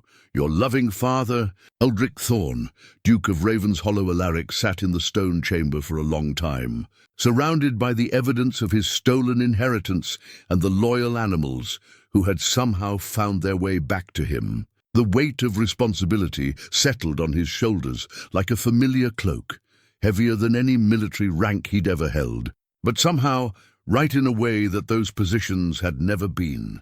When he finally rose and gathered the documents, his movements carried a new purpose. He was no longer just Alaric Thorn, disgraced former soldier trying to find peace in isolation. He was the Duke of Ravenshollow, and it was time to reclaim what was rightfully his. But first, he had an appointment with Lord Blackwood. And this time, he would be going to that meeting armed with more than just suspicions and wounded pride. As they made their way back through the tunnels, Luna looked up at him with those intelligent silver eyes, and he could swear he saw approval there. The wolves had been waiting for this moment, waiting for him to understand who he truly was and what he was capable of becoming. The real battle was about to begin. The morning of his meeting with Blackwood dawned grey and cold, with storm clouds gathering on the horizon like an omen of the conflict to come. Alaric stood before the mirror in his father's bedroom, adjusting the ceremonial sword that hung at his side, the same blade his father had carried, and his grandfather before him. It felt strange to wear it again after so many years, but also strangely right. He had spent the night poring over the documents from the crypt, memorizing every detail of Blackwood's conspiracy. The evidence was overwhelming, but evidence alone wouldn't be enough. Blackwood had spent years building his network of corruption, placing allies in key positions throughout the military and government. A simple accusation, even backed by proof, might not be sufficient to bring him down. Luna, Shadow, and Storm watched from their positions near the fireplace, their eyes reflecting an alertness that matched his own. They seemed to sense that today would bring more than just another meeting. It would determine the fate of everything they had built together. A soft knock at the door interrupted his preparations. Father Benedict entered, carrying a leather satchel and wearing an expression of grim determination. "I've brought what you requested," the priest said, setting the satchel on the bed. "Copies of the birth records, marriage certificates, and burial documents for your family going back 4 generations. If Blackwood wants to challenge your legitimacy, these should answer any questions." "Thank you, Father. I know this puts you at risk. My duty is to truth and justice, my son." "If that puts me at risk, so be it." The priest studied Alaric's face carefully. "Are you certain about this course of action? Once you make these accusations public, there's no going back." "There was no going back the moment I bought those wolves," Alaric replied, gesturing toward his companions. "Blackwood made sure of that when he sent his letter, and if he has support you don't know about. If this confrontation goes badly—" Alaric was quiet for a moment, considering the question. "Then at least I'll have tried to do what's right." "That's more than I could say for the last 8 years, the priest nodded slowly. "What about the villagers? They've come to trust you after what happened in the forest. If Blackwood retaliates against them, that's why I need to end this tonight. Blackwood thrives on fear and uncertainty. Once people know the truth about what he's done, his power over them will be broken." Father Benedict blessed him before departing, making the sign of the cross over both Alaric and the 3 wolves. It was an unusual gesture for a priest to bless wild animals, but nothing about their situation was usual anymore. As afternoon gave way to evening, Alaric made his final preparations. He strapped on a mail shirt beneath his coat, not because he expected violence, but because he'd learned never to underestimate a cornered enemy. The documents from the crypt went into a waterproof pouch, along with copies Father Benedict had made. If something happened to the originals, the truth would still survive. The 3 wolves accompanied him as far as the edge of the village, then stopped, as if recognizing that this was a battle he had to fight alone. Luna pressed her nose to his hand one final time, her silver eyes conveying a message that needed no words. "Come back to us." The Ravenshollow Inn was the finest establishment in the village, though that wasn't saying much. 2 stories of weathered timber and stone, with a common room that served decent ale and passable food to travelers. Blackwood had clearly taken the best private room, as evidenced by the pair of guards stationed casually near the stairs. "Lord Thorn," the innkeeper greeted him with obvious nervousness. "His lordship is expecting you. Private dining room, first door at the top of the stairs." "Thank you, Willem." Alaric had known the innkeeper since childhood, and the man's discomfort was palpable. "Don't worry. Whatever happens tonight, you're just providing lodging to paying customers." The guards let him pass without comment, though their eyes tracked his every movement. Professional soldiers, not local hired muscle. Blackwood was taking this meeting seriously. The private dining room was elegantly appointed, with a polished oak table set for 2 and a fire crackling in the stone fireplace. Lord Blackwood rose from his chair as Alaric entered, his smile warm and welcoming, as if they were old friends meeting for a social dinner. "Thorn, so good of you to come. Please sit. I've taken the liberty of ordering wine, a rather excellent vintage from the eastern provinces." "Thank you, but I'll keep a clear head tonight." Of course. Military habits die hard, don't they?"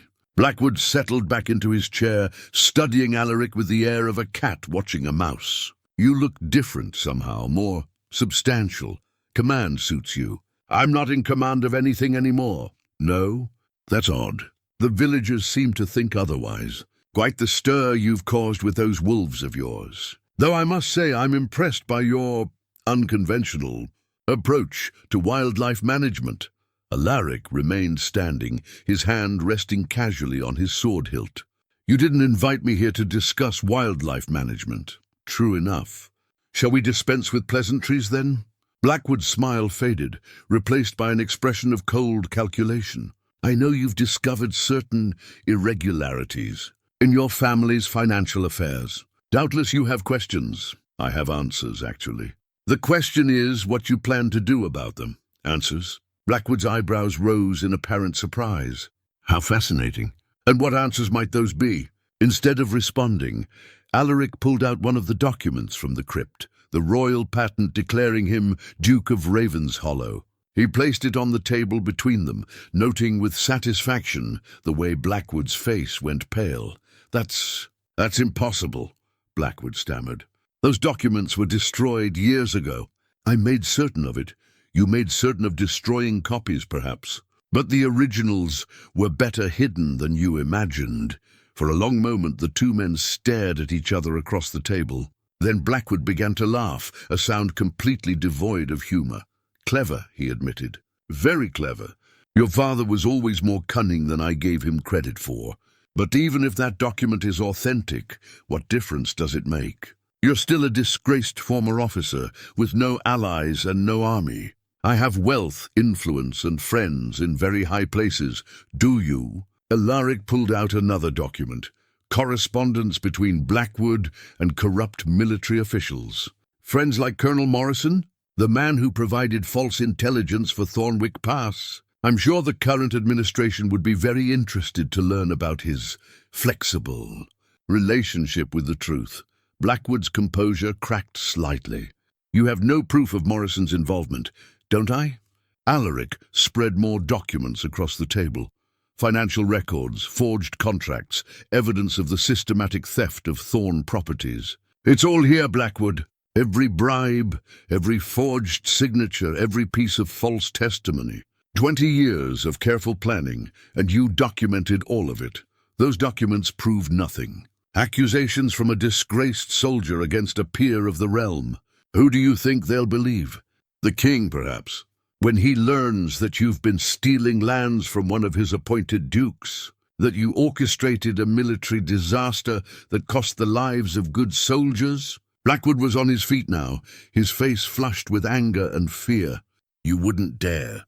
You have no idea what forces you're meddling with. I have protection at the highest levels of government, perhaps, but you also have enemies at those same levels. Men who've grown tired of your ambitions, who see you as a threat to their own positions. How long do you think your protection will last when they realize you've become a liability?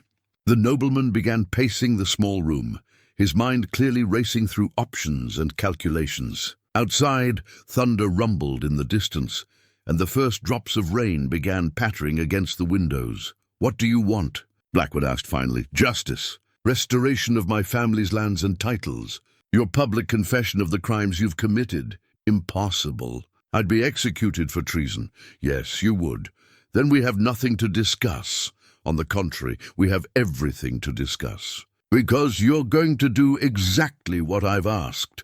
Blackwood spun to face him, his eyes blazing with fury. And why precisely would I do that?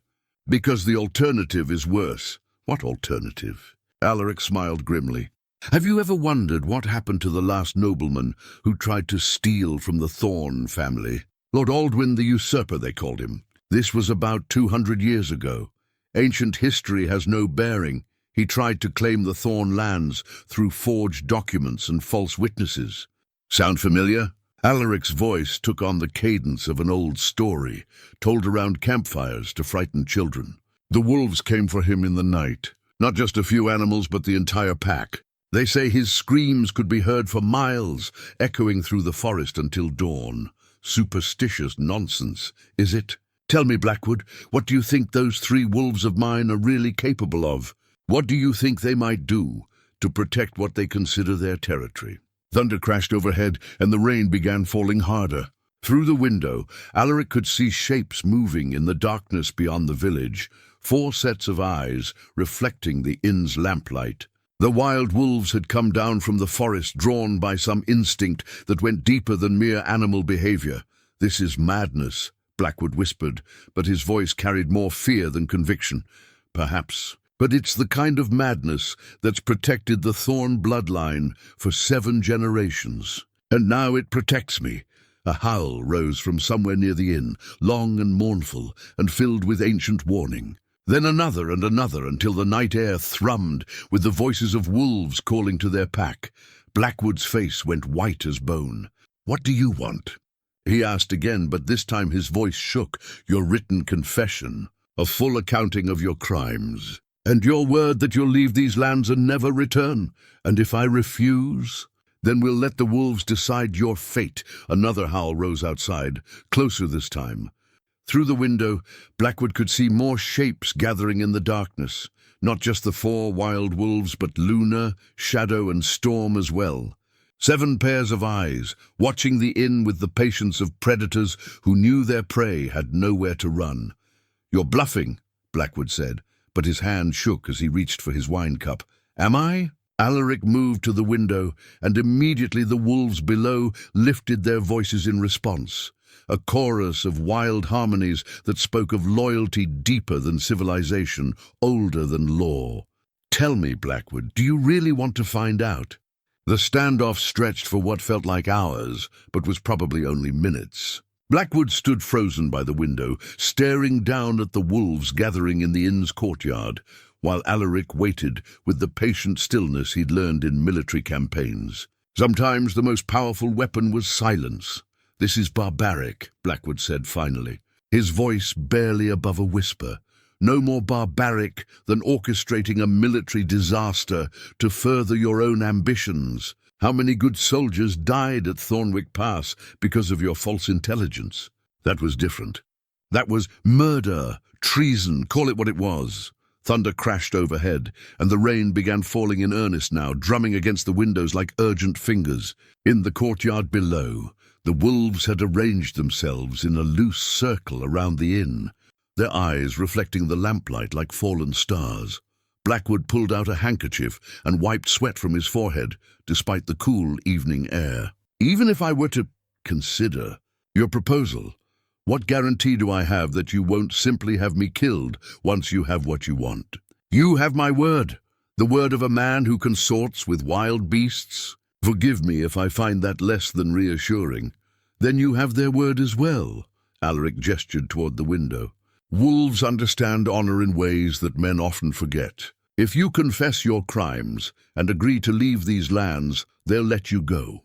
But if you try to flee without making amends, as if summoned by his words, Luna appeared in the courtyard below, her silver coat ghostly in the lamplight. She looked up at the window where they stood, her intelligence clearly visible even from this distance. The message in her gaze was unmistakable. Choose quickly. This is insane, Blackwood muttered. But he was already moving away from the window, reaching for the writing materials that had been provided with the room. Sanity is overrated, Alaric replied. Justice is what matters. Blackwood sat heavily at the table, his hands shaking as he prepared to write. What exactly do you want this confession to say? The truth, all of it. How you corrupted military officials to provide false intelligence. How you forged documents to claim Thorn properties. How you systematically destroyed my family's fortune and reputation to further your own ambitions. And if I do this, you'll let me leave. No pursuit, no further demands? As long as you never set foot on Thornlands again, you'll be free to go wherever you choose. I'm not interested in revenge, Blackwood. I just want my birthright restored, and justice for the men who died because of your schemes. The nobleman began writing, his usually elegant script shaky with fear and exhaustion. Outside, the wolves had begun a low, rhythmic howling that seemed to vibrate through the very stones of the inn. It was a sound that spoke of ancient pacts and older justice, the kind that existed before human courts and royal decrees. There, Blackwood said after what felt like an eternity, pushing the completed confession across the table. Is that sufficient? Alaric read through the document carefully, noting with satisfaction that Blackwood had included details even more damning than what he'd discovered in the crypt. Vere had a way of making men remarkably thorough in their confessions. This will do, he said, folding the papers and placing them in his coat. Now we need to discuss the transition of the stolen properties. What transition? You didn't think a simple confession would be enough, did you? I want formal documents transferring ownership of the Thornlands back to their rightful holder. Tonight. Blackwood's face went pale again. That's impossible. Such documents would need to be witnessed, notarized.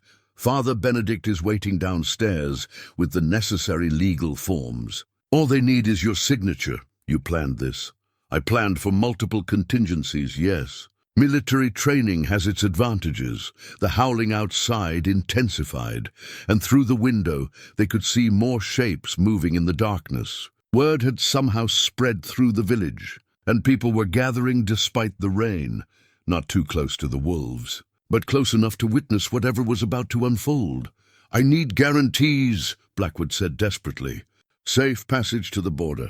Protection from... He gestured vaguely toward the window. From them. You'll have it. But only after the documents are signed and witnessed, and then you have until dawn to be gone from these lands. I suggest you don't linger.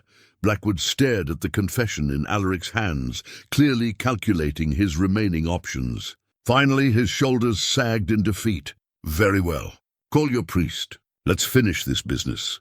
Father Benedict appeared within minutes, carrying a leather satchel full of legal documents. His presence seemed to calm Blackwood slightly, whatever the nobleman's crimes. He still respected the sanctity of religious witness.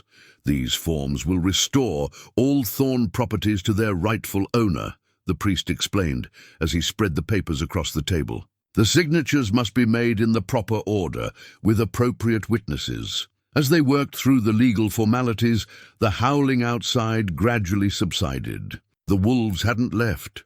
Alaric could still see their eyes gleaming in the darkness, but they seemed to sense that the confrontation was nearing its end. It's done, Father Benedict announced finally, gathering the signed documents with obvious relief. The Thorn estate is legally restored, along with all associated titles and privileges. Blackwood slumped in his chair, looking older than his years. 20 years of planning, undone by 3 starving wolves and a disgraced soldier. Not undone, Alaric corrected. Brought to justice. Outside, the first light of dawn was beginning to show through the storm clouds, painting the eastern sky in shades of grey and gold. Time for Blackwood to make good on his promise to leave. But as they prepared to descend to the common room, the sound of approaching hoofbeats made everyone freeze. Multiple riders, moving fast despite the muddy roads and pre-dawn darkness, expecting company. Alaric asked quietly. Blackwood's face had gone white as parchment.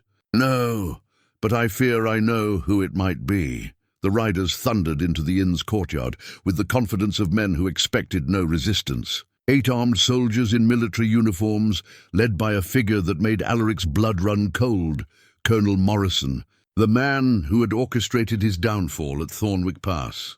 Well, Blackwood said with bitter satisfaction, it seems my insurance policy has arrived. Through the window, Alaric watched Morrison dismount and survey the wolves surrounding the inn. The animals had shifted their formation, no longer a loose circle, but a tight defensive perimeter. They sensed the new threat as clearly as any human soldier would. You sent for military assistance? Father Benedict asked, his voice tight with concern. I sent word that a disgraced traitor was making threats against a peer of the realm, Blackwood replied, regaining some of his composure. Colonel Morrison has particular expertise in dealing with difficult situations involving former military personnel. Morrison's voice carried clearly through the rain as he addressed his men. Surround the building. No one enters or leaves without my permission. And be careful of those animals. Shoot them if they show any aggression. The wolves responded to the threat by moving closer to the inn, their hackles raised, but their discipline remarkable. Luna positioned herself directly in front of the main entrance, while Shadow and Storm flanked the building. The 4 wild wolves melted back into the darkness, but Alaric knew they hadn't gone far. This changes nothing, Alaric said firmly, though his mind was already racing through tactical possibilities. 8 trained soldiers with modern weapons against 3 recovering wolves and whatever villagers might support him. The odds were not encouraging, doesn't it? Blackwood's smile was cold and triumphant. Morrison has orders to arrest you for sedition and conspiracy. Those signed documents you're so proud of, they'll disappear before you ever see a courtroom. A heavy pounding echoed through the building as Morrison's men reached the front door. The innkeeper's voice could be heard protesting weakly, followed by the sound of boots on wooden stairs. What about your confession? Alaric asked. Morrison will want to know why you signed documents admitting to treason. Oh, that? Simple coercion by a madman with trained attack animals. Who would believe that a respected nobleman would willingly confess to such crimes? The door to the private dining room burst open, and Morrison stepped inside with 4 armed soldiers behind him. He was older than Alaric remembered, his hair now more grey than brown, but his eyes held the same cold calculation that had made him so effective and so dangerous. Well, Morrison said, his hand resting on his sword hilt. Alaric Thorne, I'd hoped our paths wouldn't cross again, Colonel. I see corruption has served you well. That's quite an impressive uniform for someone who should have been court-martialed years ago. Careful, Thorne. You're in enough trouble already without adding insubordination to the charges. What charges would those be? Buying livestock at a public auction? Providing hospitality to wild animals? Morrison gestured to the documents scattered across the table. Extortion, coercion, conspiracy against a peer of the realm. Need I go on? Those are serious accusations. I trust you have evidence. Lord Blackwood's testimony will be quite sufficient. Won't it, your lordship? But when Morrison looked toward Blackwood, he found the nobleman staring out the window with an expression of growing alarm. Below in the courtyard, something was happening that none of them had expected. The villagers were arriving, not just a few curious onlookers, but dozens of people carrying torches and makeshift weapons. Thomas the blacksmith led them, his massive frame imposing even among armed soldiers. Behind him came Henrik, Margaret the healer, and scores of others, men and women who had witnessed what Alaric had done in the forest, who had seen him choose cooperation over violence. What is this? Morrison demanded, moving to the window. It appears, Father Benedict said quietly, that word of tonight's events has spread. The wolves had repositioned themselves again, no longer defending just the inn, but forming a protective barrier between the soldiers and the approaching villagers. Luna stood at the center of this formation, her silver coat gleaming in the torchlight, every inch the noble animal her breeding proclaimed her to be. Order your men to disperse those people, Morrison commanded one of his sergeants. Sir, there are a lot of them, and those wolves are just animals. Shoot them if necessary. But before anyone could move, a new voice rang out across the courtyard, Thomas the blacksmith, his words carrying the authority of a man speaking for his entire community. Colonel Morrison, we demand to know by what authority you bring armed soldiers into our village. By the authority of the Crown investigating crimes against the realm. What crimes? We've seen no crimes here except those committed against our neighbors. A murmur of agreement rose from the assembled villagers. They had come armed, with more than just torches and tools. They carried the moral authority of people who had witnessed injustice and chosen to act. This is getting out of hand, Morrison muttered, his confidence beginning to waver as he realized the tactical situation had shifted dramatically. What should have been a simple arrest was becoming a potential siege. With his small force outnumbered and surrounded, perhaps, Alaric suggested quietly, we should discuss this like civilized men rather than starting a war in a village square. You're hardly in a position to negotiate, Thorne. Am I not? Alaric gestured toward the window. Because from where I stand, it looks like you're the one who's outnumbered. Morrison studied the scene below, his military mind clearly calculating odds and outcomes. 8 soldiers against perhaps 50 villagers, with 3 wolves of uncertain temperament adding an unpredictable element to the equation. Even if his men could prevail, the political consequences of massacring civilians would be catastrophic. What do you propose? He asked reluctantly. Simple. Lord Blackwood and I settle this matter according to the old laws. Single combat winner takes all. Absolutely not, Blackwood protested. I'm not a soldier. I won't be party to barbaric. You were willing to be party to murder and treason, Alaric interrupted. Surely your honor is worth defending with your own sword. Outside, the villagers had begun chanting, not words of violence, but a rhythmic call for justice that seemed to resonate with something primal and ancient. The wolves added their voices to the chorus, their howls weaving through the human sounds to create something that raised the hair on every man's arms. This is madness, Morrison said, but his voice lacked conviction, is it? Father Benedict stepped forward, his small frame somehow commanding attention. Single combat to settle disputes of honor is still recognized under royal law. Both parties would have equal standing before God and man. Blackwood isn't a warrior. Then perhaps he should have considered that before choosing to wage war against honorable men, the priest replied with quiet steel. Blackwood was backing toward the far corner of the room, his face pale with terror. I won't do it, I refuse. Morrison, arrest this man immediately. But Morrison was studying the scene below with the eye of a professional soldier. The tactical situation was deteriorating rapidly. More villagers were arriving every minute, and the wolves showed no sign of backing down. If this turned into a bloodbath, the political consequences would destroy his career, even if he survived the immediate battle. Single combat, he said finally. Witnessed by all present, the winner's claims will be considered legally binding. Colonel, you can't be serious. Lord Blackwood, you have a choice. Face Thorn with honor, or explain to the Crown why a military intervention resulted in civilian casualties. Which option do you think will serve your interests better? The trapped nobleman looked around the room desperately, seeking some escape that didn't exist. Through the window, he could see Luna sitting calmly in the courtyard, her silver eyes reflecting the torchlight.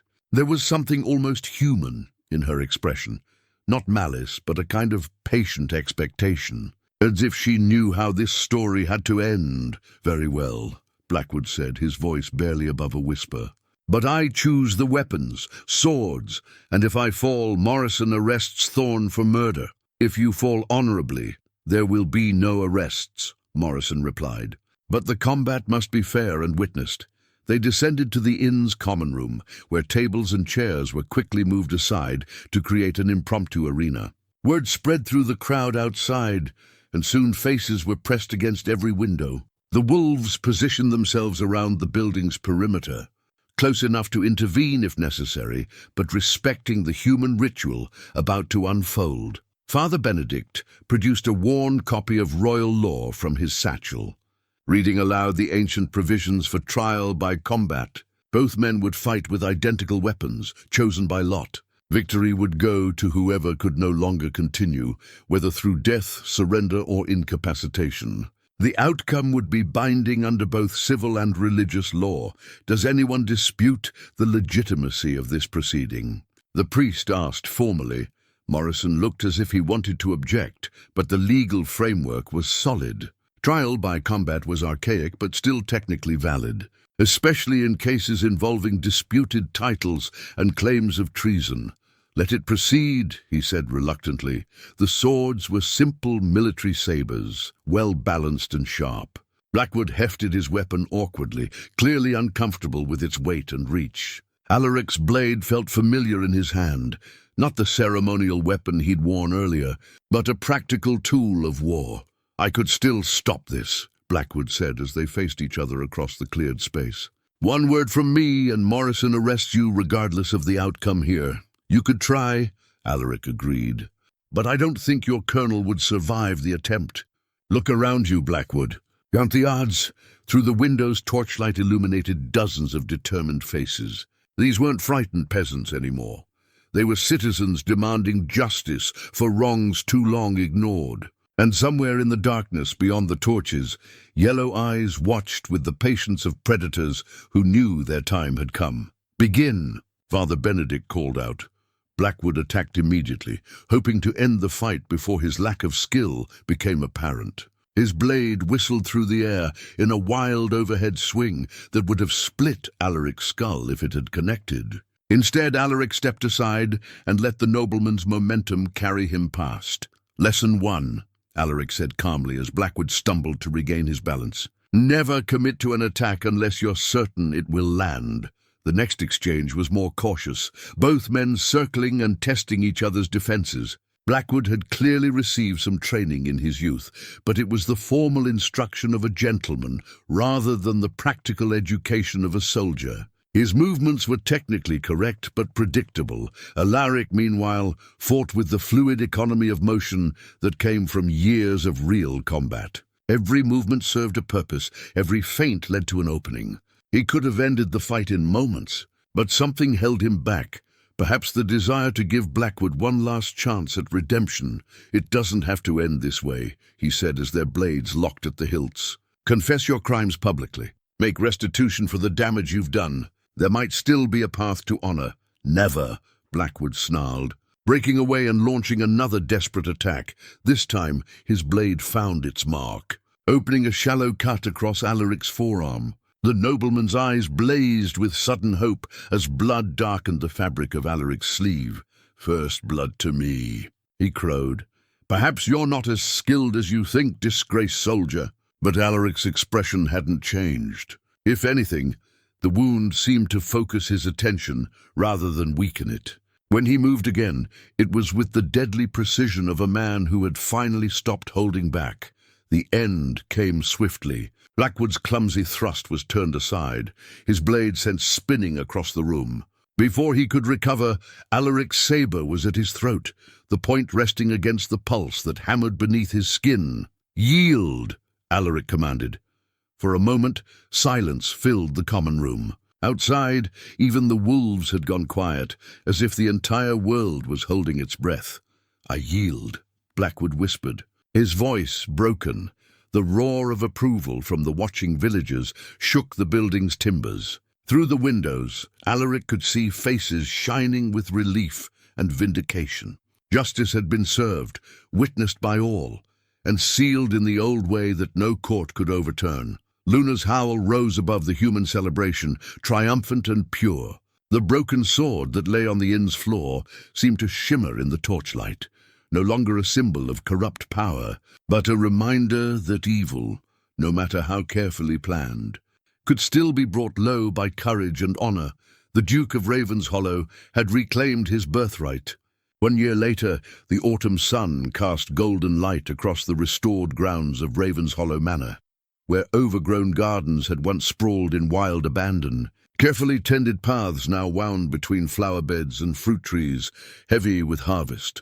The manor itself stood proud and strong, its stone walls cleaned and repointed, its windows gleaming in the afternoon light. Alaric stood on the front steps, watching a group of village children play in the courtyard under the watchful eyes of Luna. Shadow and Storm, the three wolves, had become something of local celebrities, their presence no longer feared but celebrated as a symbol of the remarkable changes that had transformed their corner of the world. "Your Grace."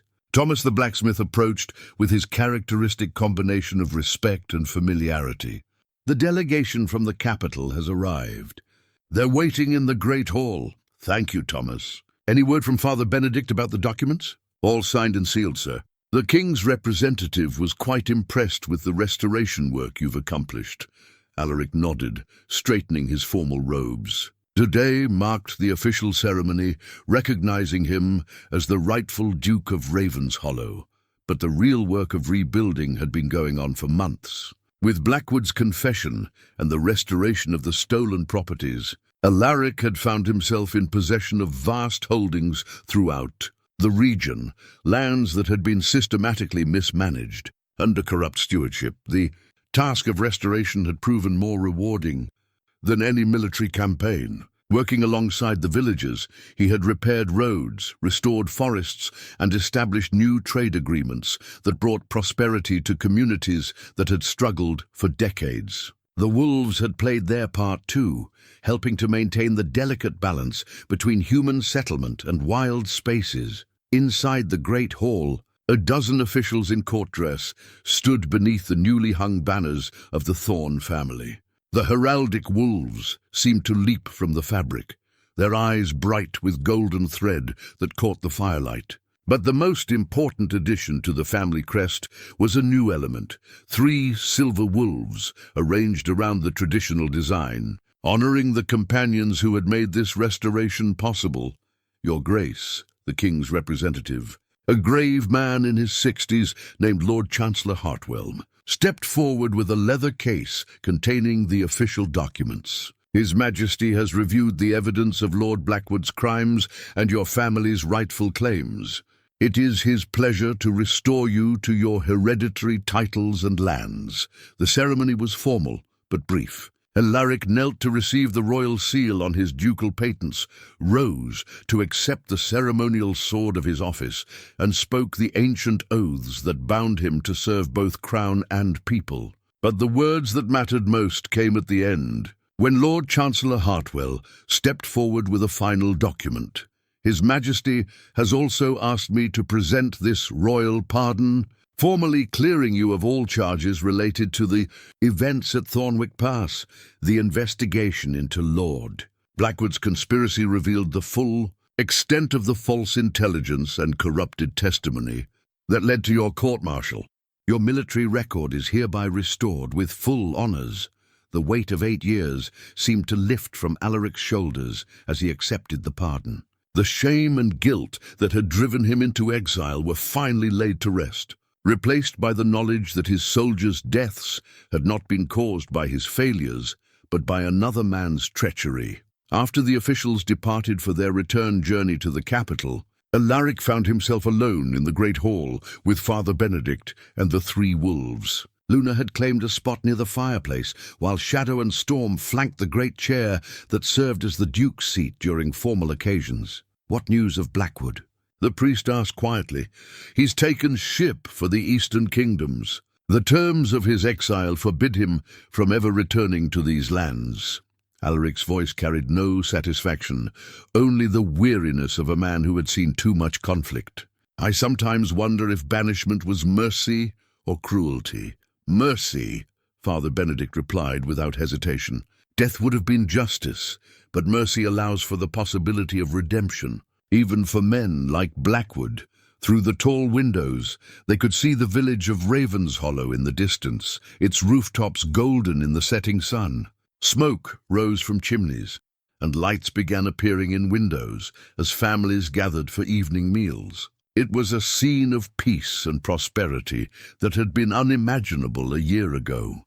"The wild wolves have been seen again," Alaric observed, noting movement at the edge of the forest. "A new pack, larger than before. The forest is healing," the priest agreed. "With the logging stopped and the hunting grounds restored, they can live as wolves were meant to live." Alaric approached Luna, who lifted her head to accept his gentle touch. Her silver coat was thick and lustrous now, her eyes bright with health and contentment. She had grown into a magnificent animal, but more than that, she had become something unprecedented, a bridge between the wild world and human civilization. "Do you ever wonder what would have happened if I hadn't bought them at that auction?" he asked. "Every choice creates ripples we can never fully see," Father Benedict replied.